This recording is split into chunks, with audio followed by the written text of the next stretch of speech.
2,500 years ago, the world looked nothing like ours. No smartphones, no social media, no 24-hour news cycles bombarding us with information. And yet, the human heart? Exactly the same. Buddha dealt with anxiety, the kind that keeps you awake at 3 in the morning, mind racing through scenarios that haven't happened yet. He understood loss, watching people he loved disappear from his life, feeling that ache that has no words. He knew relationship pain, the misunderstandings, the disappointments, the complicated dance of being human with other humans. He faced existential dread, that hollow feeling of, what's the point of all this? And political chaos? His world was filled with warring kingdoms, corrupt officials, and social injustice. The packaging changes. The human condition doesn't. These 53 teachings are practical psychology before psychology existed. They're not religious doctrine demanding your faith. They're observations about how suffering works and how freedom becomes possible.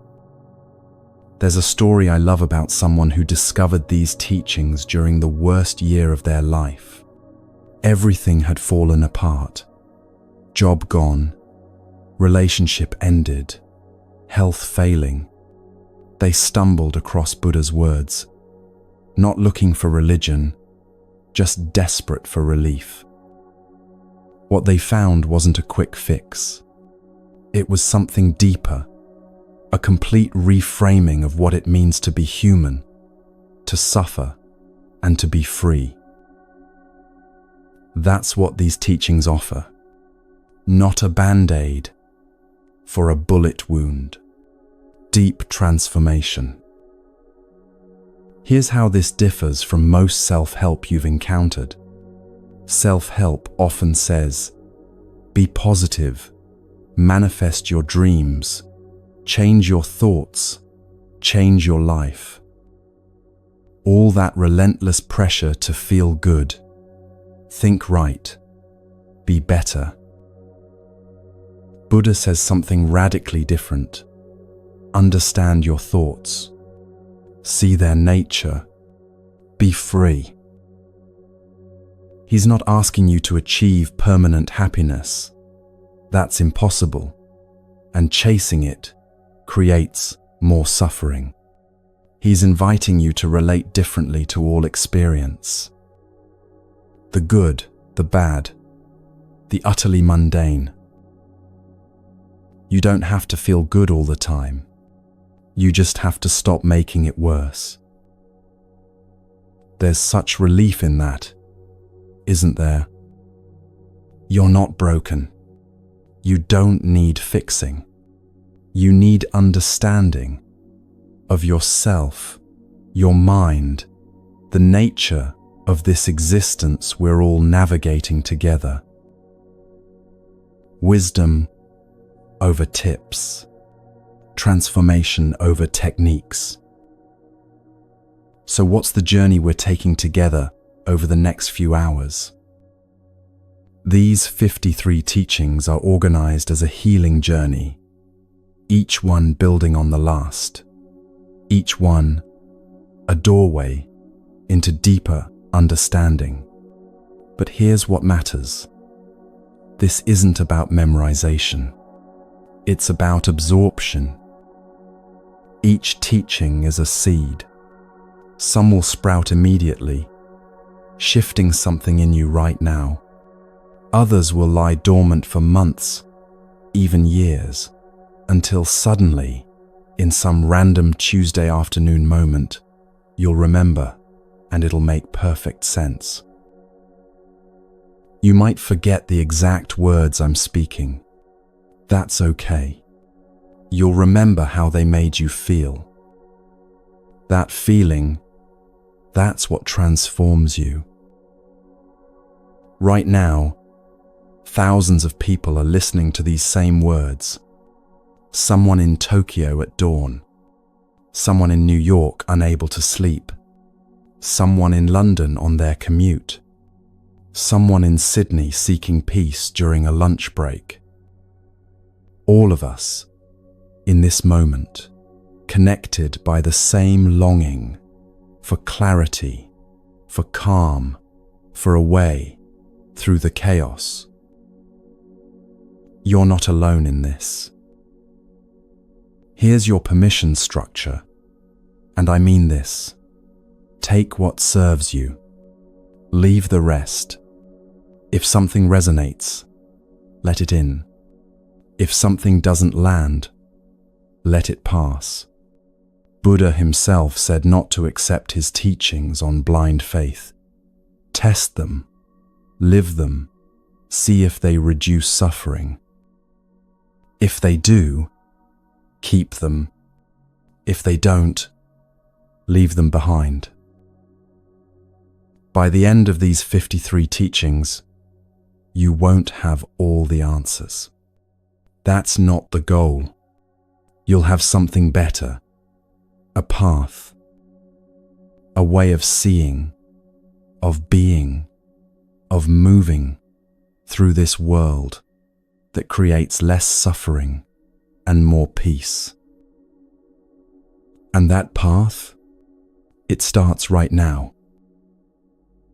Let's begin. Breathe. You're exactly where you need to be.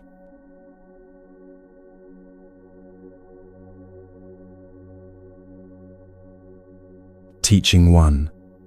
The attentive mind. The fool sleeps as if already dead, but the master stays awake and lives forever. He watches. He is clear. Picture yourself scrolling at midnight, thumb moving automatically, not even seeing what you're looking at. That's sleeping while awake. Buddha's pointing to 2 ways of moving through life. Most of us are sleepwalking, reacting, operating on autopilot, lost in thought loops about past and future. We're physically here, but mentally elsewhere. The master, and this could be you, lives with sama, sati, right mindfulness. Not thinking about life, but in it.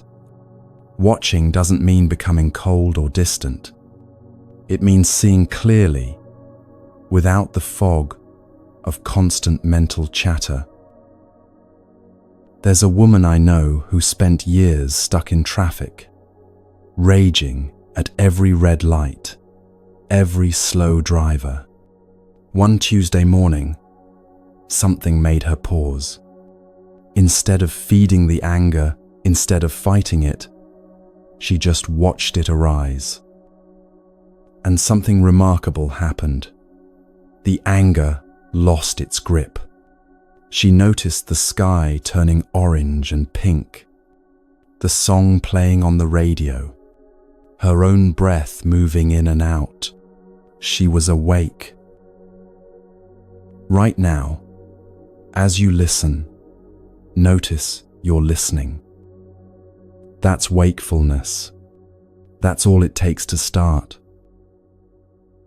This is the first step of the Eightfold Path showing up in life. Seeing clearly. You can't change what you don't see. The sleeping world will keep sleeping. That's okay. Your job is only your own waking.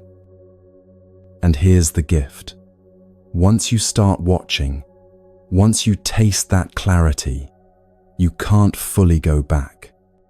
Something in you remembers. That remembering grows.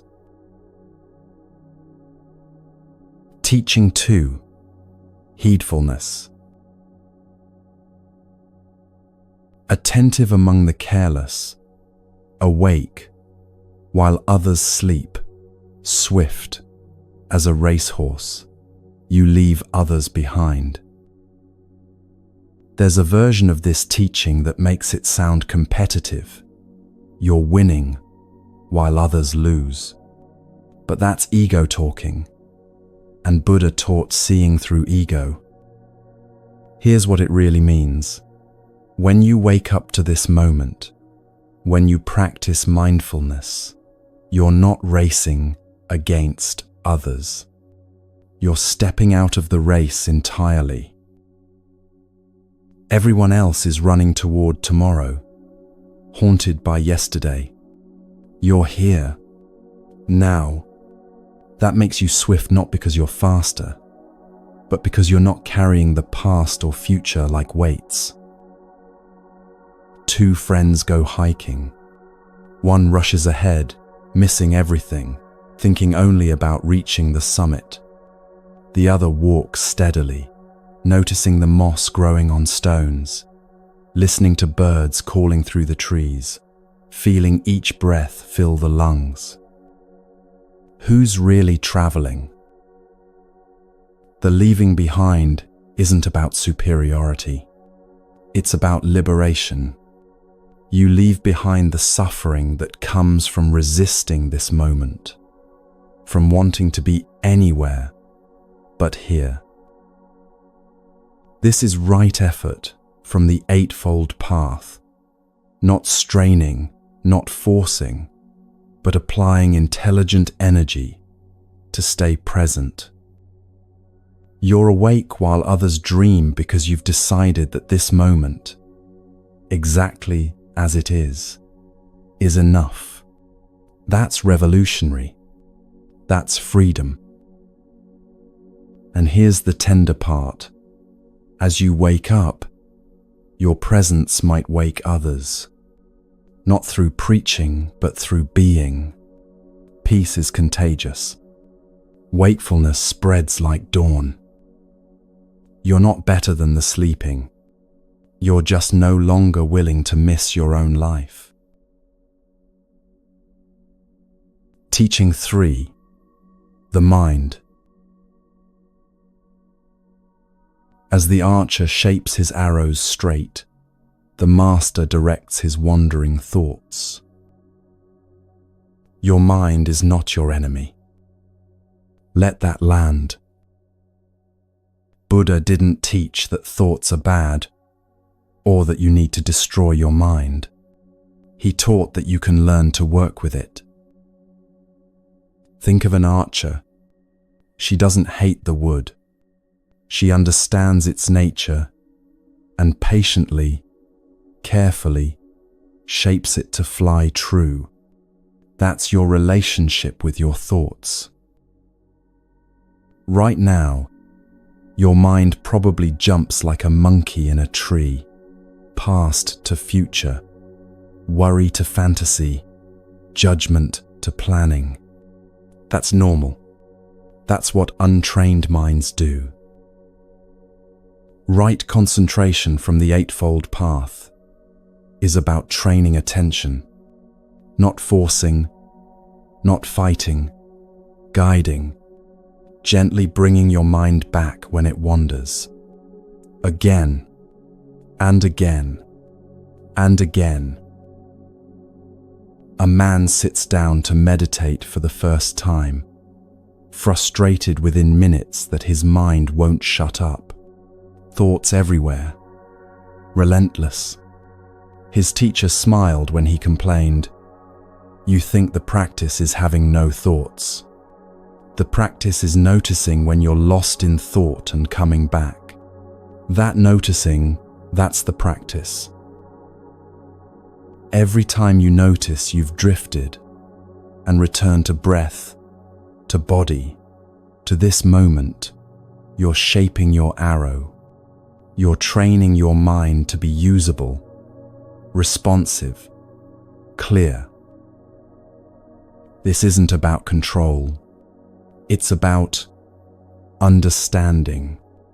Your thoughts arise from causes, memories, fears, desires, physical states. When you understand this, You stop identifying with every thought that passes through. Notice your thoughts right now. Don't judge them. Just notice. Thinking is happening. You're not your thoughts. You're the aware space they pass through. That archer's patience, that's what you're cultivating. One breath, one return, one moment at a time. Teaching 4. Hatred. In this world, hatred never dispels hatred. Only love dispels hatred. This is an ancient and eternal law. This is direct from the Dhammapada, one of Buddha's most famous teachings. And it's not just poetry, it's psychology. Think about the last time someone hurt you and you hurt them back. Did it end the pain? Or did it multiply it, echoing outward, creating more suffering for everyone? Hatred fed grows. Hatred starved dissolves. But Buddha's not asking you to be a doormat. Right action includes protecting yourself from harm. Love doesn't mean accepting abuse. It means refusing to poison yourself with hatred. There's a mother whose son was killed by a drunk driver. For years, she carried rage like hot coals, burning only her. Then one day, she visited the driver in prison. Not to forgive. She wasn't ready for that. But to see him as human. To look into his eyes and recognize the suffering there, the remorse, the brokenness. Something shifted in that moment. The hate loosened its grip. She could breathe again. Metta practice, loving kindness, meditation is Buddha's tool for this transformation. May I be safe. May I be happy. May I be healthy. May I live with ease. May you be safe. May you be happy. May you be healthy. May you live with ease. Even for those who hurt us. It sounds impossible until you try it. Slowly, it rewires your heart. This isn't spiritual bypassing. Feeling rage is human. Buddha's teaching is, don't let rage drive. Feel it. Understand it. Let it pass. Respond from wisdom, not reaction. Hatred is exhausting. Love is restful. Even when it's hard, it doesn't corrode your being from the inside. Ancient law, eternal truth. Only love dispels hate. Teaching 5. The transient. You too shall pass away. Knowing this, how can you quarrel? Buddha taught Maranasati, death awareness, not to depress, but to wake us up. You're going to die. I'm going to die. Everyone you love will die. This isn't pessimism. It's a nikka, impermanence, one of the 3 marks of existence. Sit with that for a moment. Really let it in. You have limited time. So does everyone else. Now, does that argument from last week matter? That grudge you're nursing? That pride keeping you from apologizing? A man lay dying in a hospital bed, and someone asked if he had regrets. Every harsh word, he whispered. Every moment I chose being right over being kind. That's what I'd take back. Death is the great teacher of priorities. It clarifies what matters. Connection, kindness, presence, love. Everything else is noise. But here's the deeper teaching. Buddha's not saying life is short, so party hard, or nothing matters. He's saying life is precious because it's brief. This moment is precious because it won't come again. Right view includes seeing impermanence clearly. Nothing lasts, not the good, not the bad. This flower blooms and wilts. This conversation happens and ends. This breath comes and goes. When you truly understand this, quarreling becomes absurd. Why waste these precious, fleeting moments in conflict? Think of someone you're angry with. Imagine it's their last day, or yours. What matters now? This isn't morbid, it's liberating. Mortality makes life sacred. Every moment becomes a gift you're no longer willing to squander. You're going to die, so live, really live. Let the small stuff go. Choose love. Choose presence. Choose what you'll remember at the end. Teaching 6. The wise judge themselves. A mind beyond harsh judgment observes and understands. Here's where we need to be careful. This teaching is sometimes twisted into good and bad don't exist. That's not Buddhism. Buddha clearly taught ethics, right action, right speech, right livelihood. What Buddha's pointing to is the difference between clear discernment and harsh judgment that fragments us. Discernment says, this action causes suffering. That action reduces suffering. I choose the path of less harm. That's wisdom. Harsh judgment says, I'm bad. I'm unforgivable. I'm broken. Or, they're evil. They're worthless. They're beyond redemption. That's violence against yourself or others. A woman caught in cycles of binge eating spent years trapped, each episode followed by brutal self-hatred, which only made everything worse. A therapist taught her something radical. Notice. You want to eat. Notice the feeling beneath it. Loneliness? Anxiety? Just notice. Don't condemn yourself. When she stopped the internal war, something shifted. She could see clearly, this isn't working. What would? Suddenly, change became possible.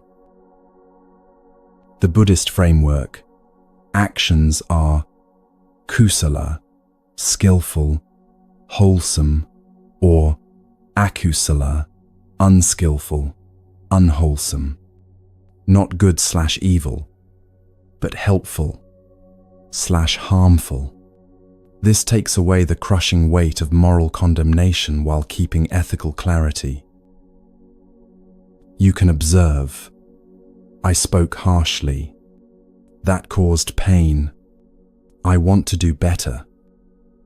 No self-flagellation needed. Just clear seeing and intention to grow. Right mindfulness operates this way. Aware, but not judging. You're the witness who sees with compassion and clarity. Notice something you usually judge yourself for harshly. Try this. That happened. I'm human. What can I learn? Feel the difference? Understanding arises in the space beyond harsh judgment. That's where transformation lives. Not in shame, but in clear, kind seeing. Teaching 7. The Fool. The fool who knows he's a fool has some wisdom. The fool who thinks himself wise is truly foolish. This is pure Socrates meeting Buddha. Wisdom begins with knowing you don't know. The person convinced of their rightness, their superiority, their having it all figured out, is trapped. They can't learn, can't grow, can't see their blind spots. But the person who says, I don't know, I might be wrong, teach me, that person is already wise. A famous scholar once visited a Zen master, eager to demonstrate his knowledge. The master offered tea and began pouring. He kept pouring as the cup filled, kept pouring as it overflowed, tea spilling everywhere. Stop, the scholar cried. The master smiled. Like this cup, you're too full of opinions. Empty your cup if you want to learn. Buddha taught right view, seeing clearly. But you can't see clearly if you think you already know everything. Beginner's mind is the doorway to wisdom. Here's the tender mercy in this teaching. You don't have to have it all together. Your confusion, your questions, your I don't know, that's not weakness. That's readiness. The ego wants to appear wise, to have answers, to be certain. But true wisdom is comfortable with uncertainty, humble before the mystery of existence. The more you learn, the more you realize how much you don't know. The universe is vast. Your understanding is a candle in an endless night, beautiful, useful, and tiny. Say out loud, I don't know. Feel that. There's relief there, isn't there? Permission to be human, to learn, to grow. The wise fool knows their limits. That knowledge is the beginning of true wisdom. You're not supposed to have all the answers. You're supposed to keep asking better questions. Teaching 8. Equanimity. The wind cannot shake a mountain. Praise and blame do not move the wise person. Equanimity, apeka, in Pali, is one of Buddhism's greatest gifts. It's not cold indifference. It's warm, spacious, unshakable peace. Think about your day. Someone praises you, you soar. Someone criticizes you, you crash. You're a leaf in the wind, blown by every opinion. Exhausting, right? The wise person has found their center. When praise comes, they don't inflate. When blame comes, they don't collapse. They stay rooted, like a mountain in all weather. An artist shared her work online. Half the comments were glowing, half were cruel. She noticed both made her heart race, her hands shake, her mind spiral. "I'm giving strangers control of my peace," she realized. She practiced. "This is just opinion, not truth about my worth." Gradually, the winds stopped moving her. Right view includes understanding. Opinions are conditions arising from someone else's mind, their history, their mood, their biases, not objective reality about you. But here's the deeper teaching. You can't control what others think. You can only control your relationship with their thoughts. The middle way shows up here. Not seeking praise, that's craving. Not fearing blame, that's aversion. Just doing your work, being yourself, letting others think what they think. Remember the last time someone criticized you. Feel that sting? Now imagine it's wind passing around a mountain. The mountain doesn't argue, doesn't defend. It simply is. You can be that mountain. This isn't about becoming hard. It's about becoming rooted in something deeper than external validation, rooted in your own integrity, your own practice, your own heart. The wind will blow. Mountains remain. You can be that steady. Teaching 9. Mindfulness.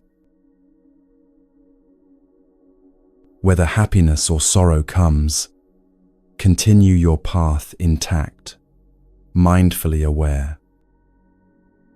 There's a misunderstanding we need to clear up. Some interpretations say, observe life like it's happening to someone else. That's not Buddhism. That's dissociation. Buddha taught engaged mindfulness.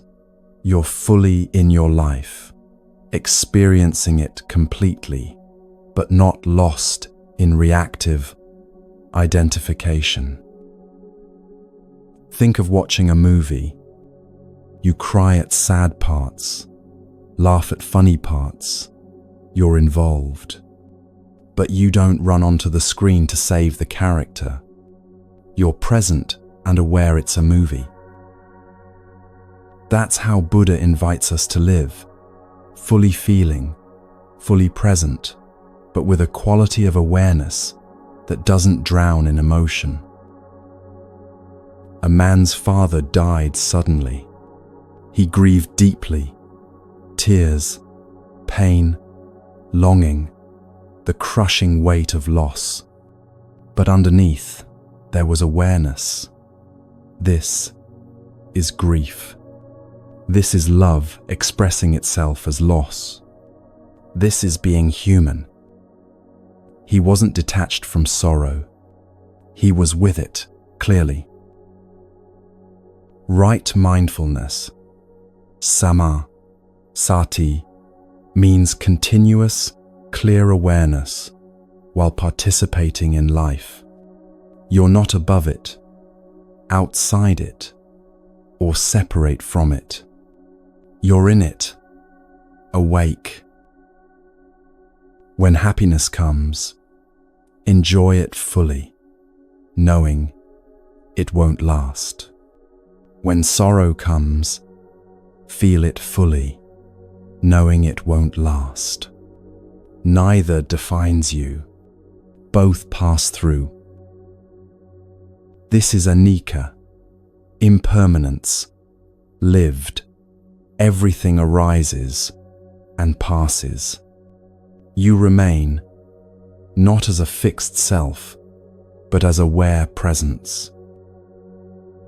The three marks of existence: impermanence, anicca, all things change; suffering, dukkha, clinging to changing things causes pain; non-self, anatta, no fixed, separate, you exists. Your process, not thing. Right now, notice, you're hearing these words. You're aware. That awareness, that's what Buddha's pointing to. Not separate from experience, but the knowing of experience. Stay on your path, intact. Let life move through you, fully felt, clearly seen. Teaching 10. Freedom from desire.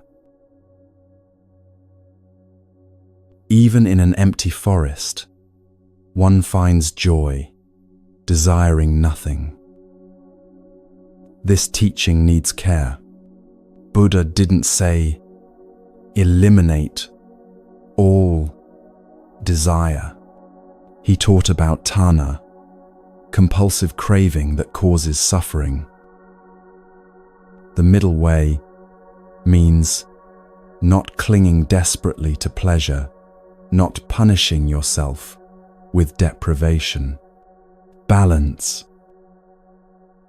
Natural desires are fine. Hunger for food, desire for connection, wanting to help others. Compulsive craving, never satisfied, always grasping. That's the problem. In an empty forest, there's nothing to acquire, achieve, or possess. Just being. And in that simplicity, unexpected joy arises. Not manufactured happiness, but deep contentment. A woman quit social media for a month. The first days were anxious. What was she missing? What were people saying? Was she being forgotten? Then something shifted.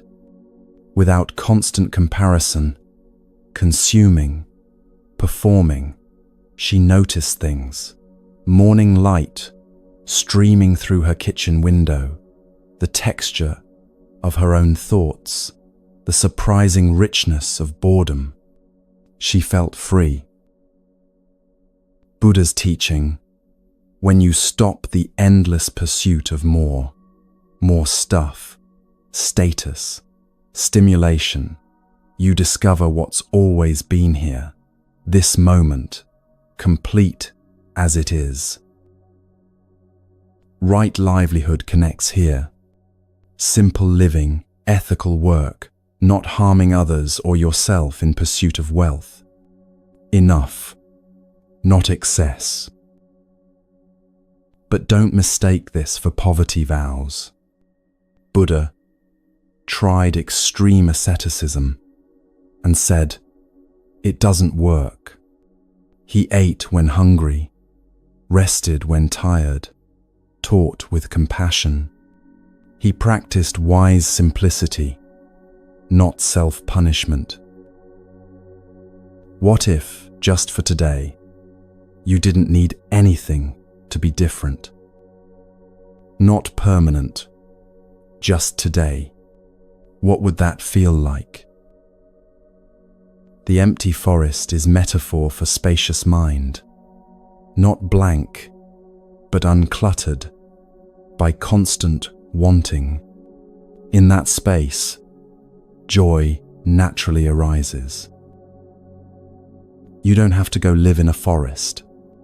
You can find this contentment right where you are. Stop grasping. Start being present. The joy is already here, underneath the noise of craving.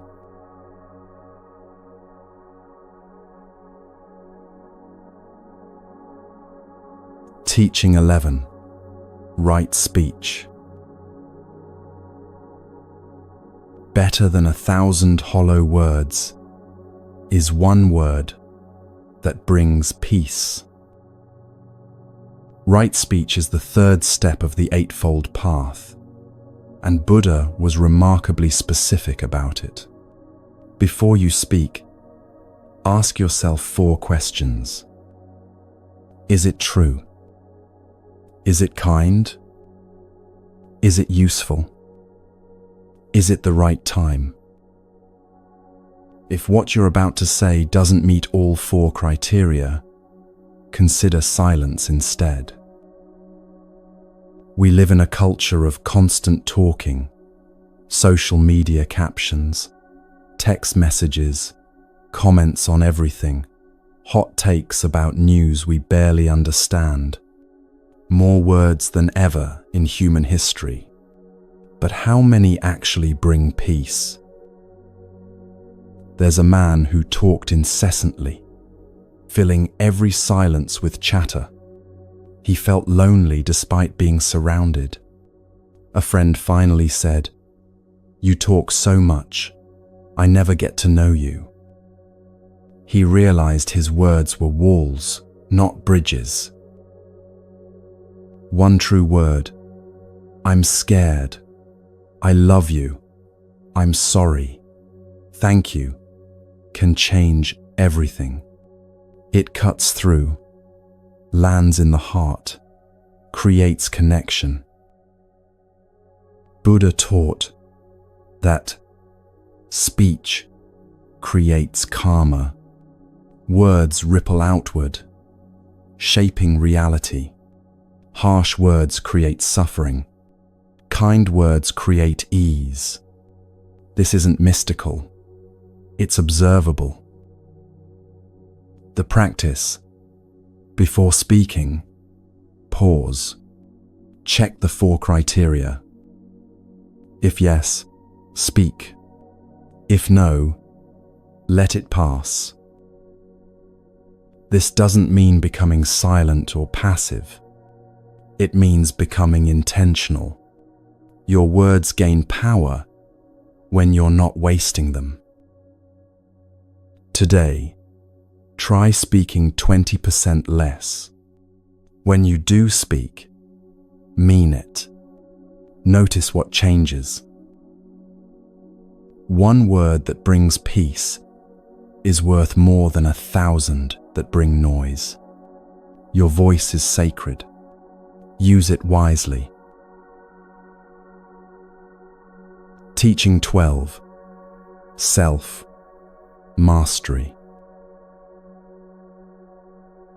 Better than conquering thousands in battle is conquering yourself. Then the victory is yours. No one can take it from you. Every external battle is shadow play. The real war is internal, between your habits and your intentions, your conditioning and your consciousness.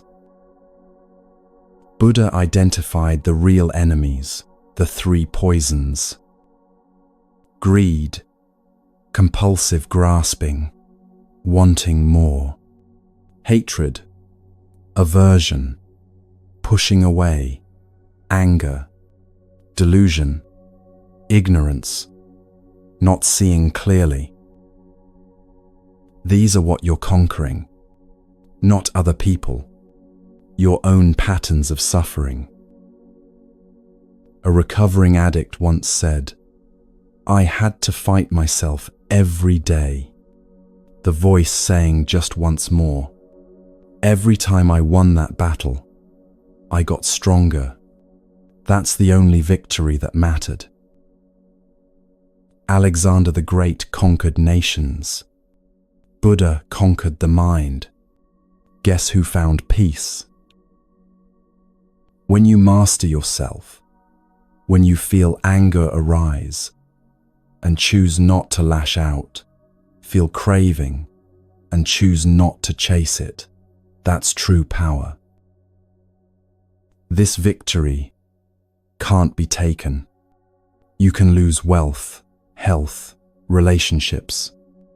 But the peace you cultivate internally, the wisdom you develop, the freedom from reactivity, that's yours. Death itself can't steal it.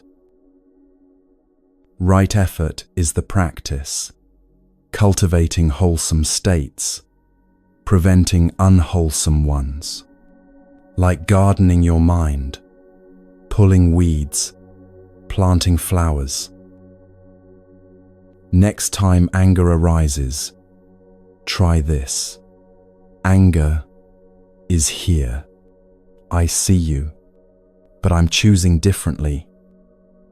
That's conquest. Teaching 13. Swift goodness. Be diligent in doing good. If you're slow, the mind, delighting in mischief, will trap you. Buddha understood. The mind tends toward easier paths, and causing harm is often easier than creating good, at least short term. The three poisons want instant gratification. Greed says take it now. Hatred says hurt them first. Delusion says it doesn't matter. But right intention, the second step of the Eightfold Path, is about choosing wholesome motivation, renunciation of harm, goodwill, compassion. Be diligent doesn't mean force yourself frantically. It means don't wait for someday to practice kindness, honesty, generosity. Do it now.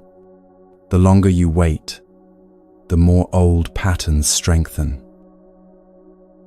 A woman spent years meaning to volunteer, help her neighbor, call her lonely mother.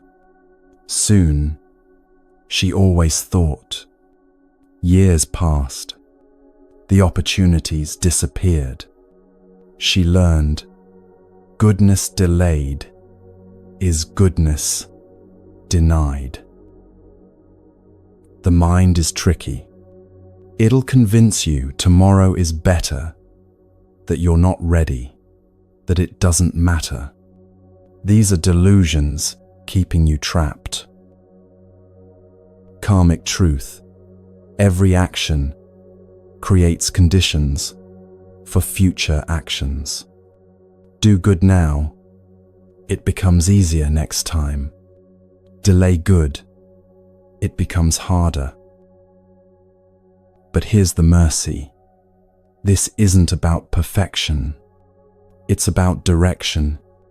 Each small act of kindness rewires your heart. Right now, think of one small good thing you can do today. Text someone you love. Pick up litter.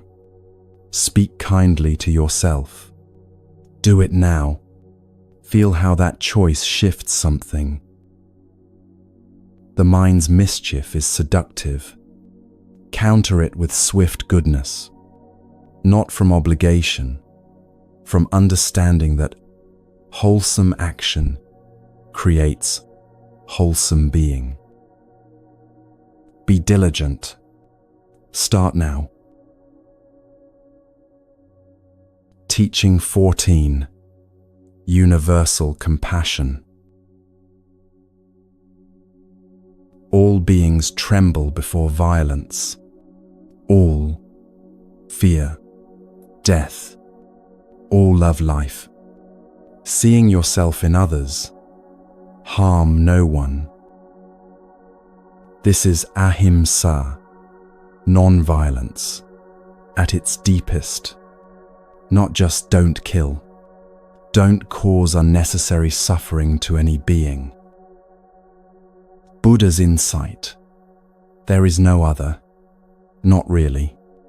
That person you dislike, they fear death like you, want happiness like you, love their children like you love yours.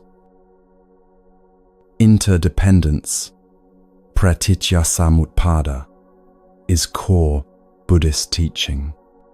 Nothing exists separately. You're woven into a vast web of connection. Harm to one ripples through all. A man hated his co-worker for years. Then he learned this co-worker was caring for a dying parent, barely sleeping, drowning in medical bills. Everything shifted. The hatred dissolved when he saw their shared humanity. This teaching asks something difficult. See yourself in everyone. The person who cut you off in traffic is rushing somewhere urgent. The difficult family member carries wounds you'll never fully understand. Buddha taught that compassion is our true nature, covered over by fear, greed, the delusion of separation. The golden rule: don't do to others what you don't want done to you. Simple, clear, universal. Karuna, compassion, is one of 4 boundless states Buddha taught. May all beings be free from suffering, not just people you like, all beings, even those who hurt you. This isn't weakness. It's the strongest possible foundation. When you truly see yourself in others, you can't harm without harming yourself. Next time you encounter someone difficult, try this. See them as if they're you, born into different circumstances with different wounds. How would you want to be treated? All beings tremble before violence. All fear death. All love life. Harm no one. Teaching 15. Diligent energy. Like a noble horse, swift beneath the whip, be ardent and swift. Right effort is about balanced energy, not lazy, not frantic, but steady and intelligent. A noble horse doesn't need brutal force. It responds to the lightest touch, understands subtle signals. That's how an awakened being responds to inner wisdom. Immediately, naturally. This is about finding your inner flame, the energy that sustains practice, keeps you moving forward, even when it's hard.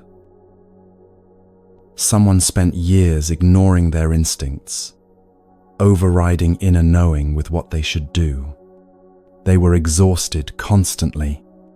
Then they started listening to that quiet inner voice, trusting their deepest knowing. Energy returned. Not manic energy, but sustainable vitality.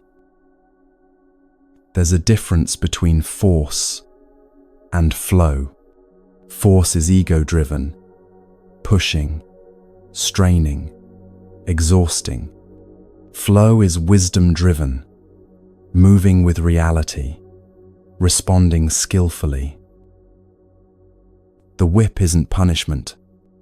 It's awareness, the gentle but firm reminder to stay present, keep practicing, not drift back into sleepwalking. Urgency without anxiety, diligent without desperate. Understanding life is short, this moment matters, but not attaching frantically to results. Wakefulness requires energy. Staying present takes practice, coming back again and again when you drift. But it shouldn't feel like suffering. It should feel like coming alive. Notice when you're pushing too hard, forcing meditation, forcing goodness, forcing yourself to be spiritual. Notice also when you're not applying enough energy, drifting, avoiding practice, making excuses. Find the middle. Like a noble horse, be responsive to wisdom's lightest touch. Be swift in following what you know is true. Teaching 16. Knowledge versus wisdom. The ignorant person is like an ox, grows in size, not in wisdom.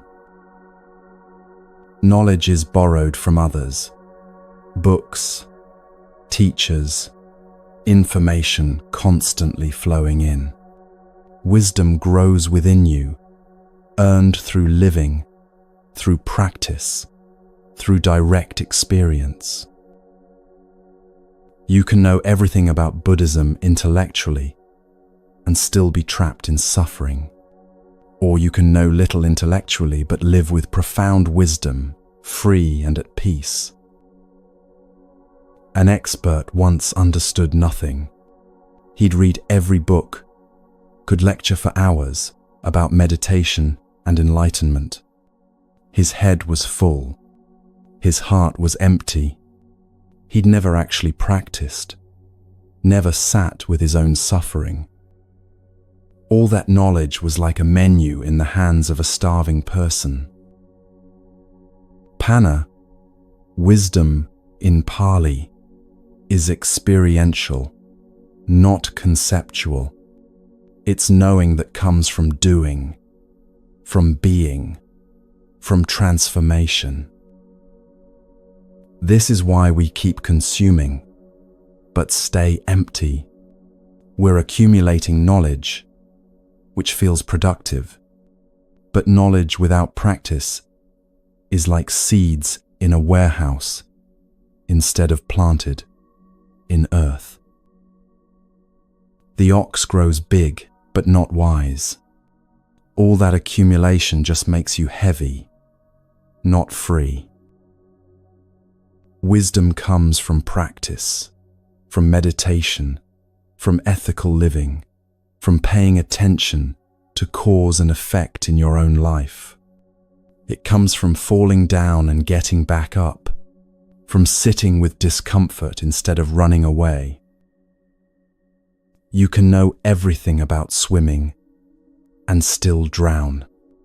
Or you can know nothing theoretical but swim beautifully because you've actually practiced. Stop learning for a while. Start experiencing. Take one teaching and live it deeply until it's not something you know, but something you are. Teaching 17. Straighten yourself first. To straighten the crooked, you must do a harder thing. Straighten yourself. The hardest work is always internal. It's easier to focus on others' flaws, to see what's wrong with them. Why do we deflect? Because seeing our own crookedness is painful, threatens our self-image, requires actual change. What you criticize most harshly in others often reflects something in yourself you haven't faced. The person who complains about others' selfishness, look at their own subtle selfishness. It's uncomfortable, but liberating once you see it. Someone spent years blaming the world for their problems. Bad boss, toxic partner, fake friends, always the victim, never responsible. Then life forced them to look inward. They were the common denominator in all these failures. Their defensiveness pushed people away. Their negativity poisoned situations. That seeing was devastating and freeing. Compassionate self-honesty is what's needed. Not brutal self-hatred, but clear, kind seeing. Yes, this is crooked in me. Yes, I can work with this. You can't give what you don't have. If you want peace in the world, cultivate peace in yourself first.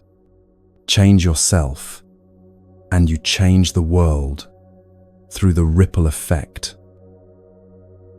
This isn't about perfection before engaging with others' problems.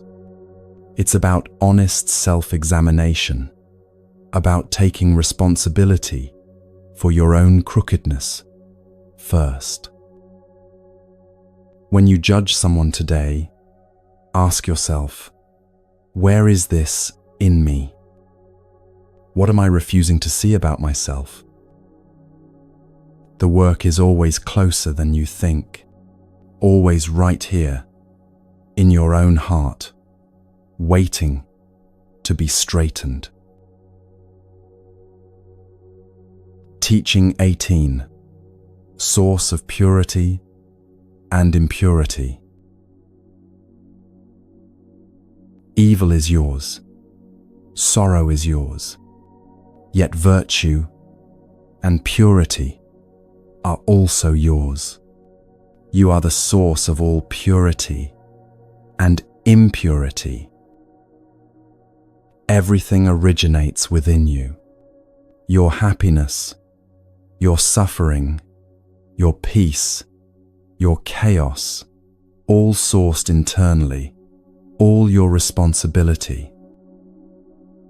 This is hard because we're trained to look outside for causes. Something went wrong? Find who's to blame. External factors exist, but your response? That's yours. You can't be a flower to yourself and a thorn to others. What you cultivate internally expresses externally. Someone spent decades blaming externally for every problem. Then something cracked open. They looked inward and saw. Their anger was theirs, arising from unexamined pain. Their suffering was theirs, created by resistance to reality. Once they owned that, change became possible. Anatta, non-self, doesn't mean no responsibility. It means absolute responsibility. You're a process, constantly creating yourself through choices, through practice, through how you respond. There's freedom in ownership. If you created this state, you can change it. If suffering sources from within, you have access to the cure. But here's the balance: self-responsibility and acknowledging interdependence. You're not isolated. You're interconnected, influenced, and influencing.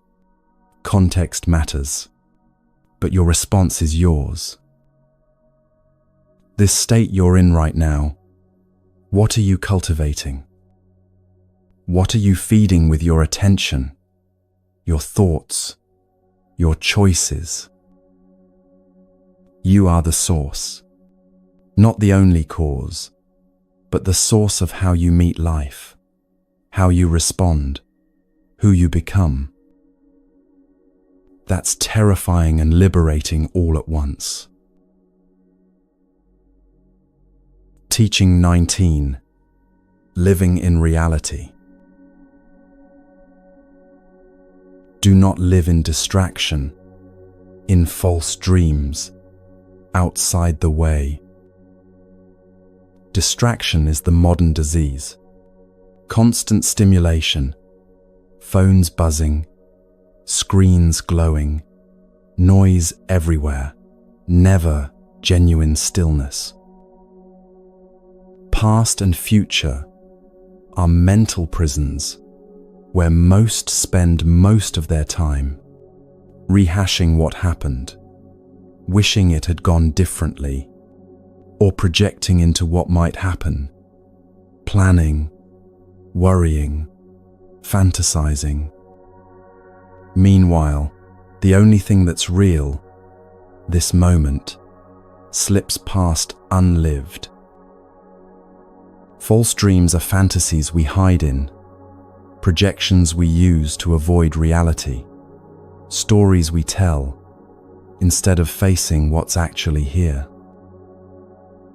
Someone lived years anywhere but the present. At work, thinking about home. At home, thinking about work. With their kids, mentally planning tomorrow. Never here, never now, never actually in their life. Then their child asked, "Why do you never look at me?" That pierced through. They stopped, really looked, saw what they'd been missing. Life, happening right in front of them.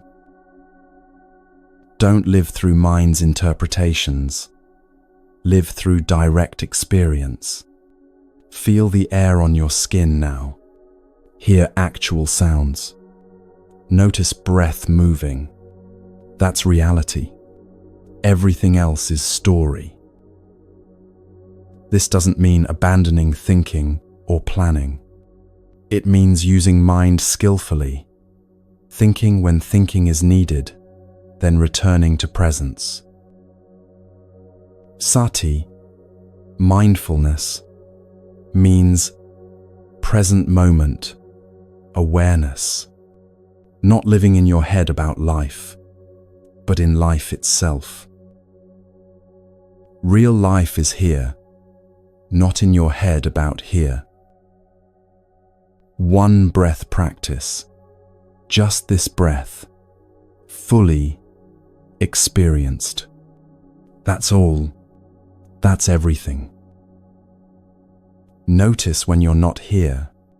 Gently return. Teaching 20. Living by the Dharma. Govern yourself according to the Dharma. This is the simple teaching of the awakened. Dharma means natural law, truth, the way things are.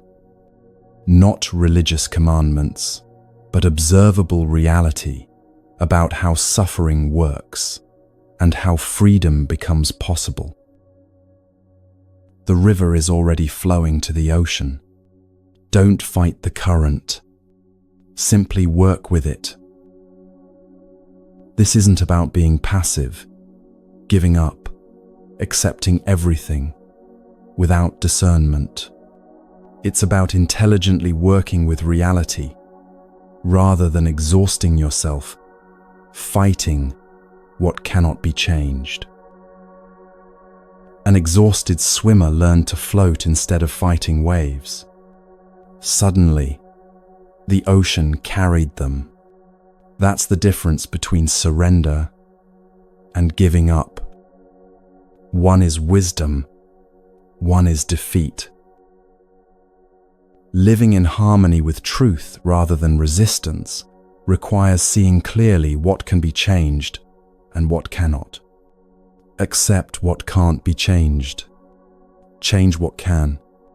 Wisdom, to know the difference.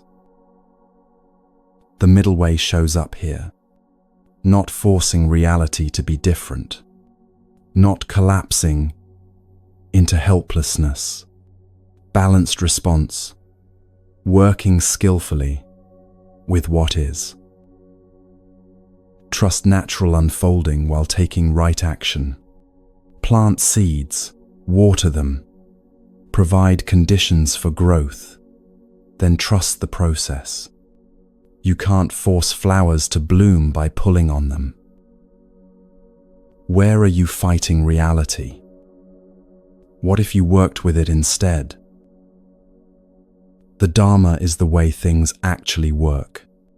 Live according to that, and life becomes simpler, clearer, more peaceful. Fight it, and you create unnecessary suffering. This is the simple teaching Buddha left.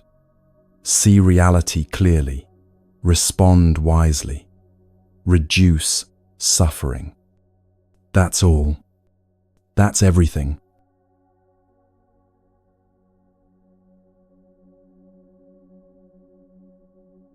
Teaching 21. Conscious desire. Those who follow the way realize their desires joyfully. Desire isn't the enemy. Unconscious desire is. There's a crucial distinction Buddha made that often gets lost. Tanha, craving in Pali, is compulsive, desperate grasping that never satisfies, always demands more. That's suffering's engine. But natural, wholesome desires, desire for connection, for growth, for contributing, those aren't problems.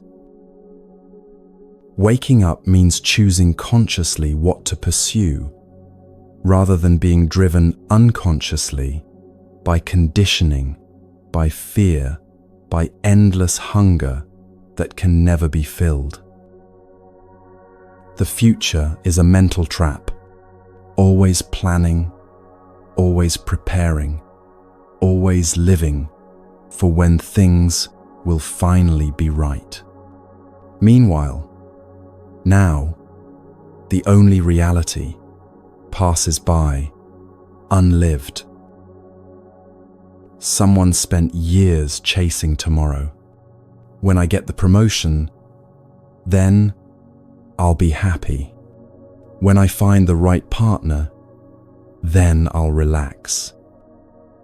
Tomorrow never came because tomorrow never comes. It's always today, always now. Then something shifted. They realized the chasing was the problem, not the solution. Understanding craving's nature changes everything. It's never satisfied, always grasping for the next thing, convinced that this will finally be enough. But enough never arrives through accumulation. You can desire connection without clinging desperately to people. You can desire growth without constantly feeling inadequate. You can desire to serve without needing validation. Notice the difference in your own experience. There's wanting something. I'd like that. That would be nice. And there's craving. I need that. I can't be okay without it. One is spacious. One is desperate. Realize your desires joyfully means pursue what calls to you while remaining free, while staying grounded in now. Teaching 22. Inner peace. Live in joy and peace, even among the troubled. You can't change the world's chaos, at least not directly, but you can find your own peace regardless of external circumstances. This isn't isolation, isn't building walls and pretending suffering doesn't exist. It's wise boundaries combined with genuine compassion, feeling others' pain without drowning in it. There's a person who remained calm during a family crisis when everyone else was panicking. Not because they didn't care. They cared deeply, but they'd cultivated such inner stability that they became an anchor for others. Their peace was their greatest gift in that moment. Inner wealth versus outer wealth. What really matters? All the money, status, possessions in the world can't give you peace if you're turbulent internally. Karuna, compassion, for those suffering is essential, part of the path Buddha taught. But compassion without wisdom leads to drowning alongside those you're trying to help. Your peace isn't selfish or cold. It's actually the most generous thing you can offer. A calm person in a crisis helps everyone. This isn't about being unaffected by life. It's about not being controlled by external chaos, not losing yourself every time circumstances shift. Maintaining practice even when others aren't. Maintaining your center even when everyone around you is losing theirs. That takes commitment. Sangha, community, matters immensely. We need each other, support each other, practice together, but your peace is internal, yours to cultivate regardless of who's around you. Find one moment of peace today, regardless of circumstances. Maybe 3 breaths taken consciously. Maybe watching steam rise from your coffee. One moment where you touch that stillness that's always available beneath the noise. Teaching 23. Freedom through release. Free yourself from attachments. Upadana, attachment, clinging, is suffering's root, according to Buddha's teaching. Not love, not care, not connection, but desperate grasping that says, I must have this, I can't survive without this. Things change. That's anicca, impermanence. People leave, people die, people change into someone you don't recognize. Plans fail, dreams dissolve, certainties crumble. That's not punishment. That's simply how reality works. Giving love freely without expectation or demand is one of the hardest and most liberating practices. Love because loving feels good, because it opens your heart, not because you need something back. Someone told me about a heartbreak that became their teacher. A relationship ended suddenly, painfully, leaving them shattered. For months they held on, to hope of reunion, to anger, to the story of how it should have been. Then one day they let go, not because they stopped caring, but because they saw the clinging was creating far more suffering than the actual loss. And in letting go, they discovered the love was still there, but free now, spacious, no longer twisted into pain by desperate need to possess. This isn't coldness or indifference. It's mature, spacious love, the kind that wants the best for someone, even if that doesn't include you. The difference between love and attachment is freedom. Love frees. It wants the beloved to flourish. Attachment imprisons. It needs the beloved to stay exactly as you want them. Enjoying without grasping. Being with without clinging. Imagine holding sand in your hand. Hold it gently. You can keep some. Squeeze tight, desperately trying to hold every grain, and it all escapes through your fingers. Grief is natural when you lose something or someone you love. Buddha never said don't feel grief, but clinging to what's gone, refusing to accept what is, demanding reality be different, that creates suffering, that outlasts and overshadows natural grief. What are you clinging to right now? Can you hold it more lightly? Not abandoning it, not pretending you don't care, but loosening that desperate grip just a little. Freedom lives in that loosening, in that willingness to let things be as they are, to let life unfold without your constant control. Teaching 24. Transform negativity. With goodness, overcome anger. With generosity, overcome meanness. With truth, overcome deceit. This is practical alchemy, transformation at its most basic and profound.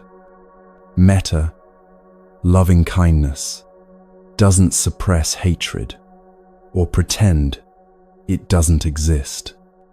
It transforms it by meeting it with something incompatible with its nature. Generosity is the antidote to greed, to that tight-fisted clinging that never feels like enough. Open your hand, give something away, and suddenly the scarcity mentality loses its grip. Truth dispels delusion like light dispels darkness, not by fighting it, but by simply being present. This isn't about suppressing negative tendencies, pretending they're not there. It's about genuine transformation through practice, through repeatedly choosing the wholesome until it becomes natural. Someone broke a cycle that had run in their family for generations. Anger met with anger, violence meeting violence, each generation carrying forward wounds and passing them to the next. Then this person chose differently. When anger arose, and it did, constantly, the conditioning was deep. They paused, breathed, chose kindness, even when kindness felt impossible. It took years, but the cycle broke. Society conditions us toward negativity more than we realize. News designed to frighten and anger us. Social media algorithms that amplify outrage. Economic systems that depend on manufactured scarcity. You have to wake up to this, see it clearly, and consciously choose differently.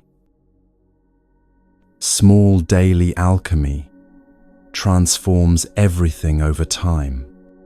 One kind word when you want to be cruel. One generous act when you want to hoard. One truth told when lying would be easier. These aren't dramatic.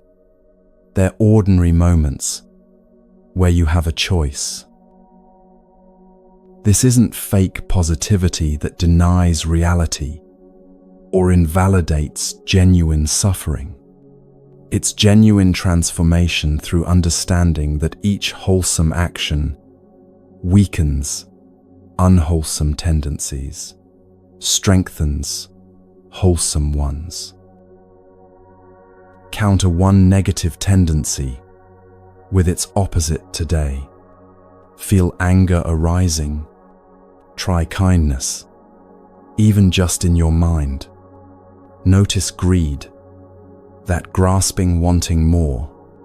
Give something away, however small. Caught in deception, hiding truth.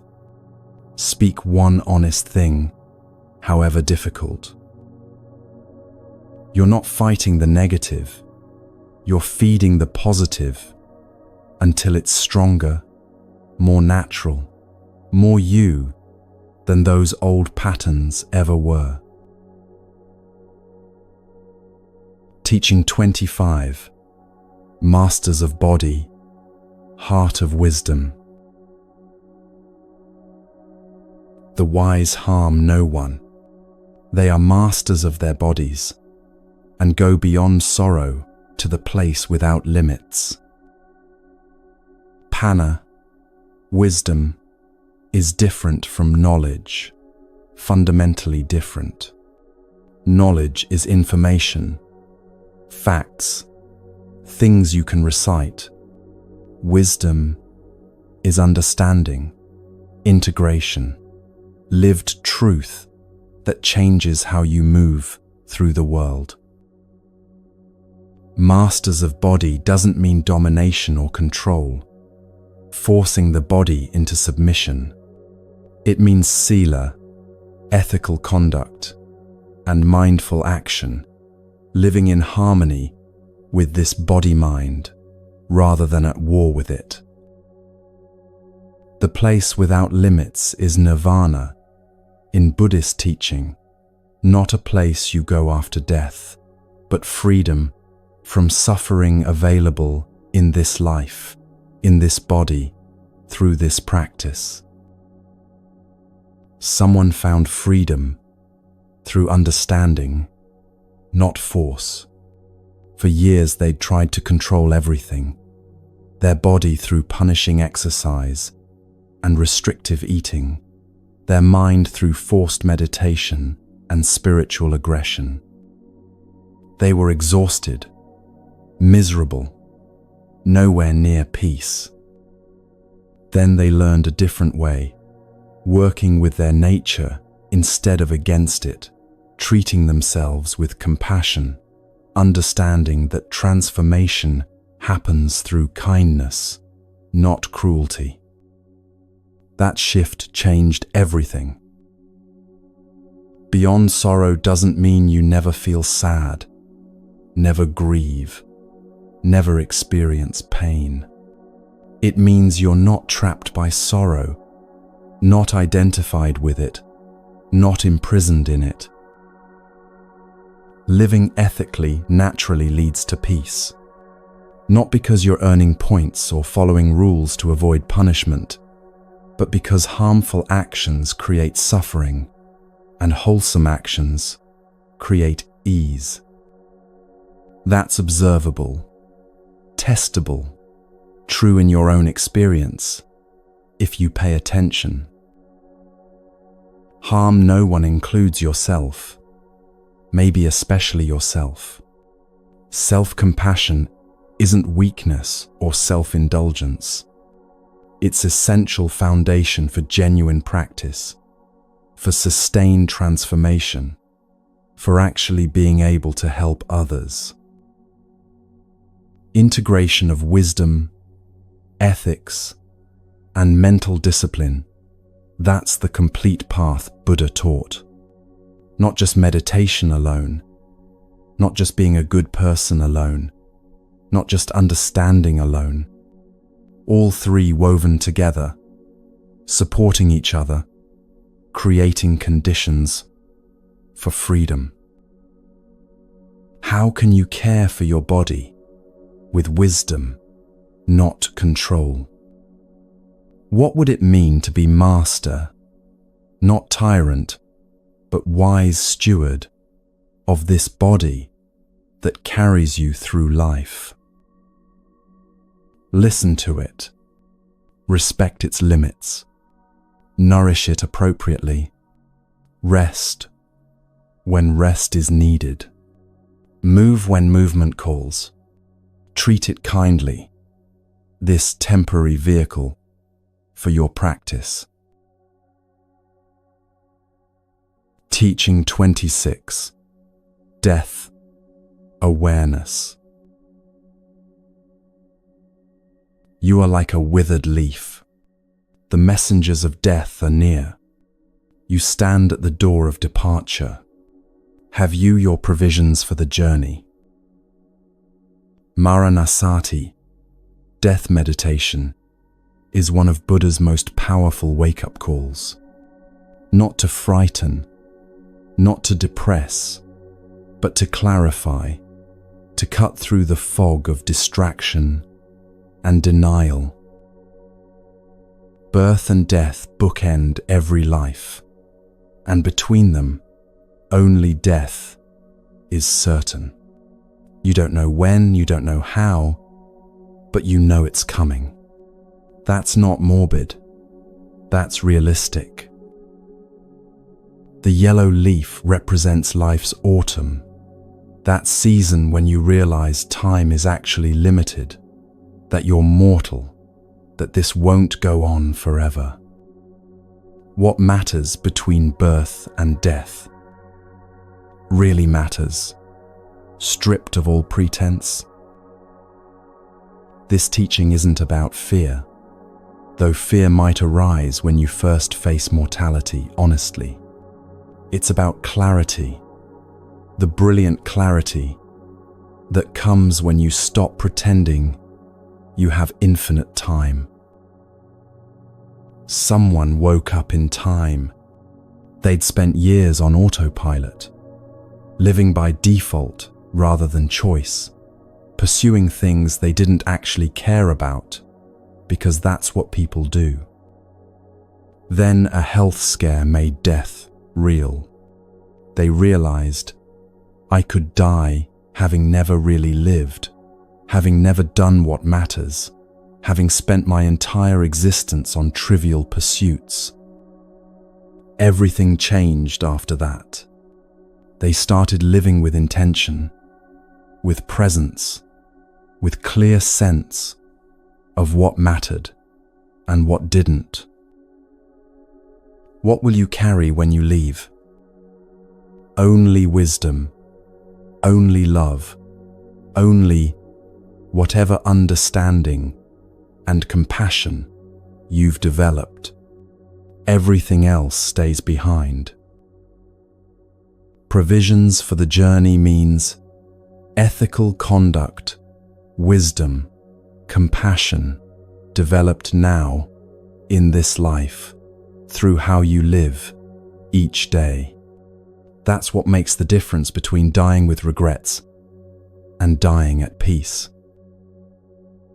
Impermanence makes everything precious. This conversation won't happen again exactly this way. This day, this moment, this breath, all unique, all irreplaceable, all fleeting. If today were your last, what would matter? Would that argument seem important? Would you spend hours scrolling mindlessly? Would you hold back from saying I love you? Live from that clarity, not just when death is near, but now, today, always.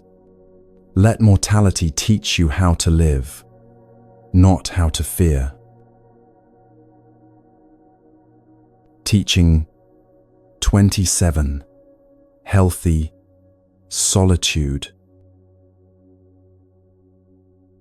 The traveler walks alone, not entangled with householders, nor wanderers, wanting nothing, at peace, in solitude. Balance between solitude and sangha, community, is essential. Buddha taught both, emphasized both, made community one of the three jewels. But he also honored solitude, recognized its necessity. Walks alone doesn't mean literal isolation. cutting yourself off from all human contact. It means taking responsibility for your own path, your own practice, your own liberation. Not entangled doesn't mean not connected or not caring. It means healthy independence, able to be with others without losing yourself, able to connect deeply without desperate clinging. Someone learned to be with themselves before they could truly be with others.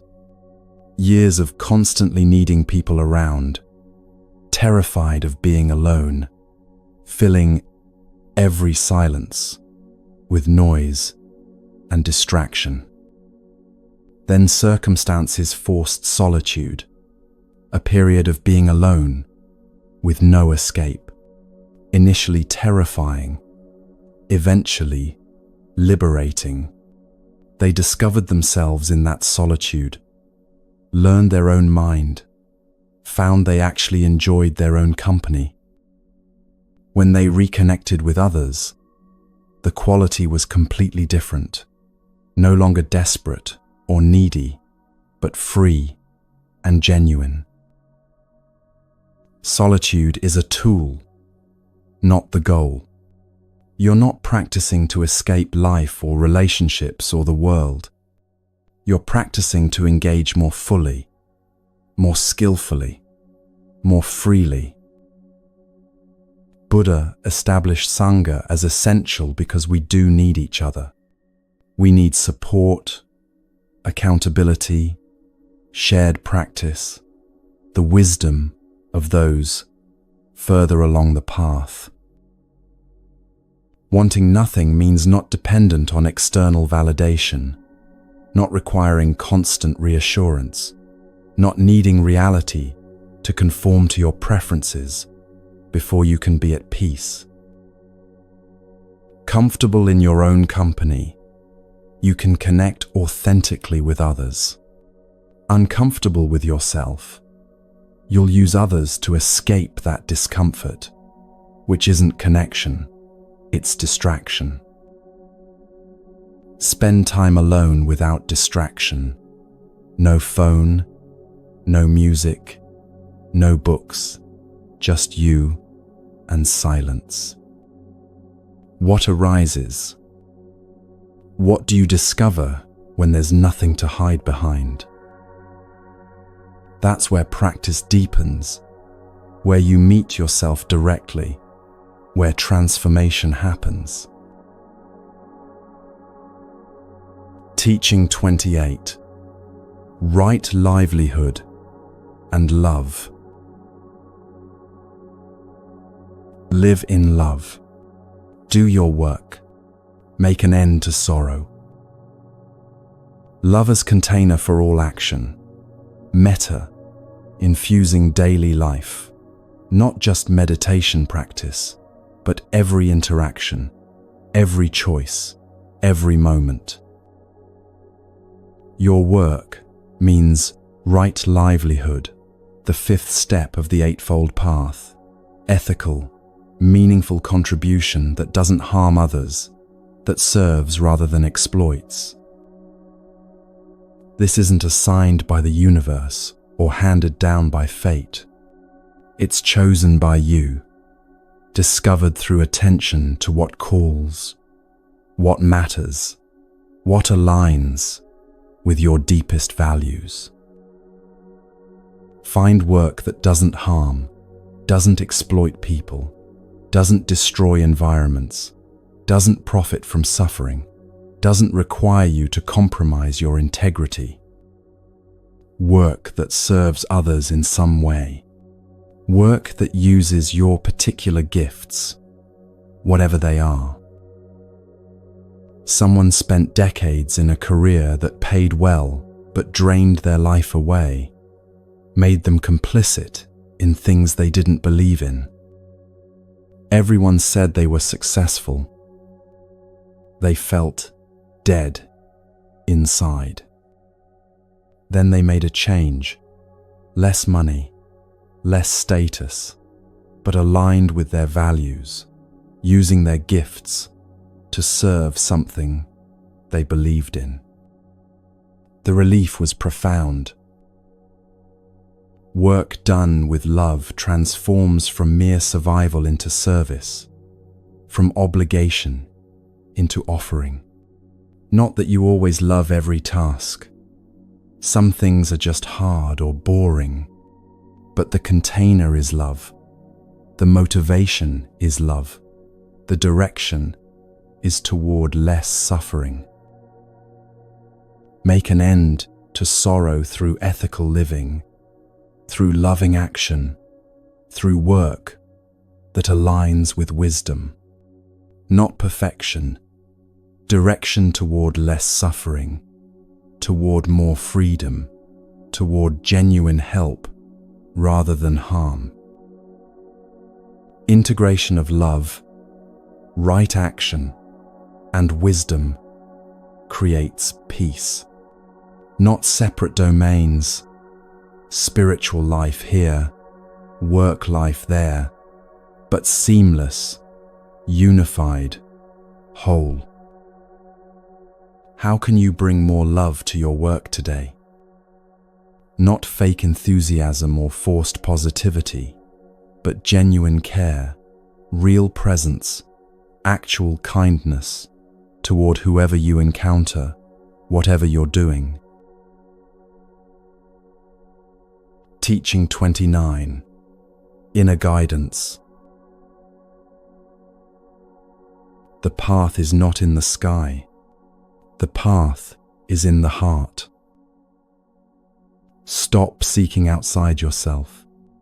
Stop looking for the guru who will save you, the teaching that will fix you, the external solution to your internal experience.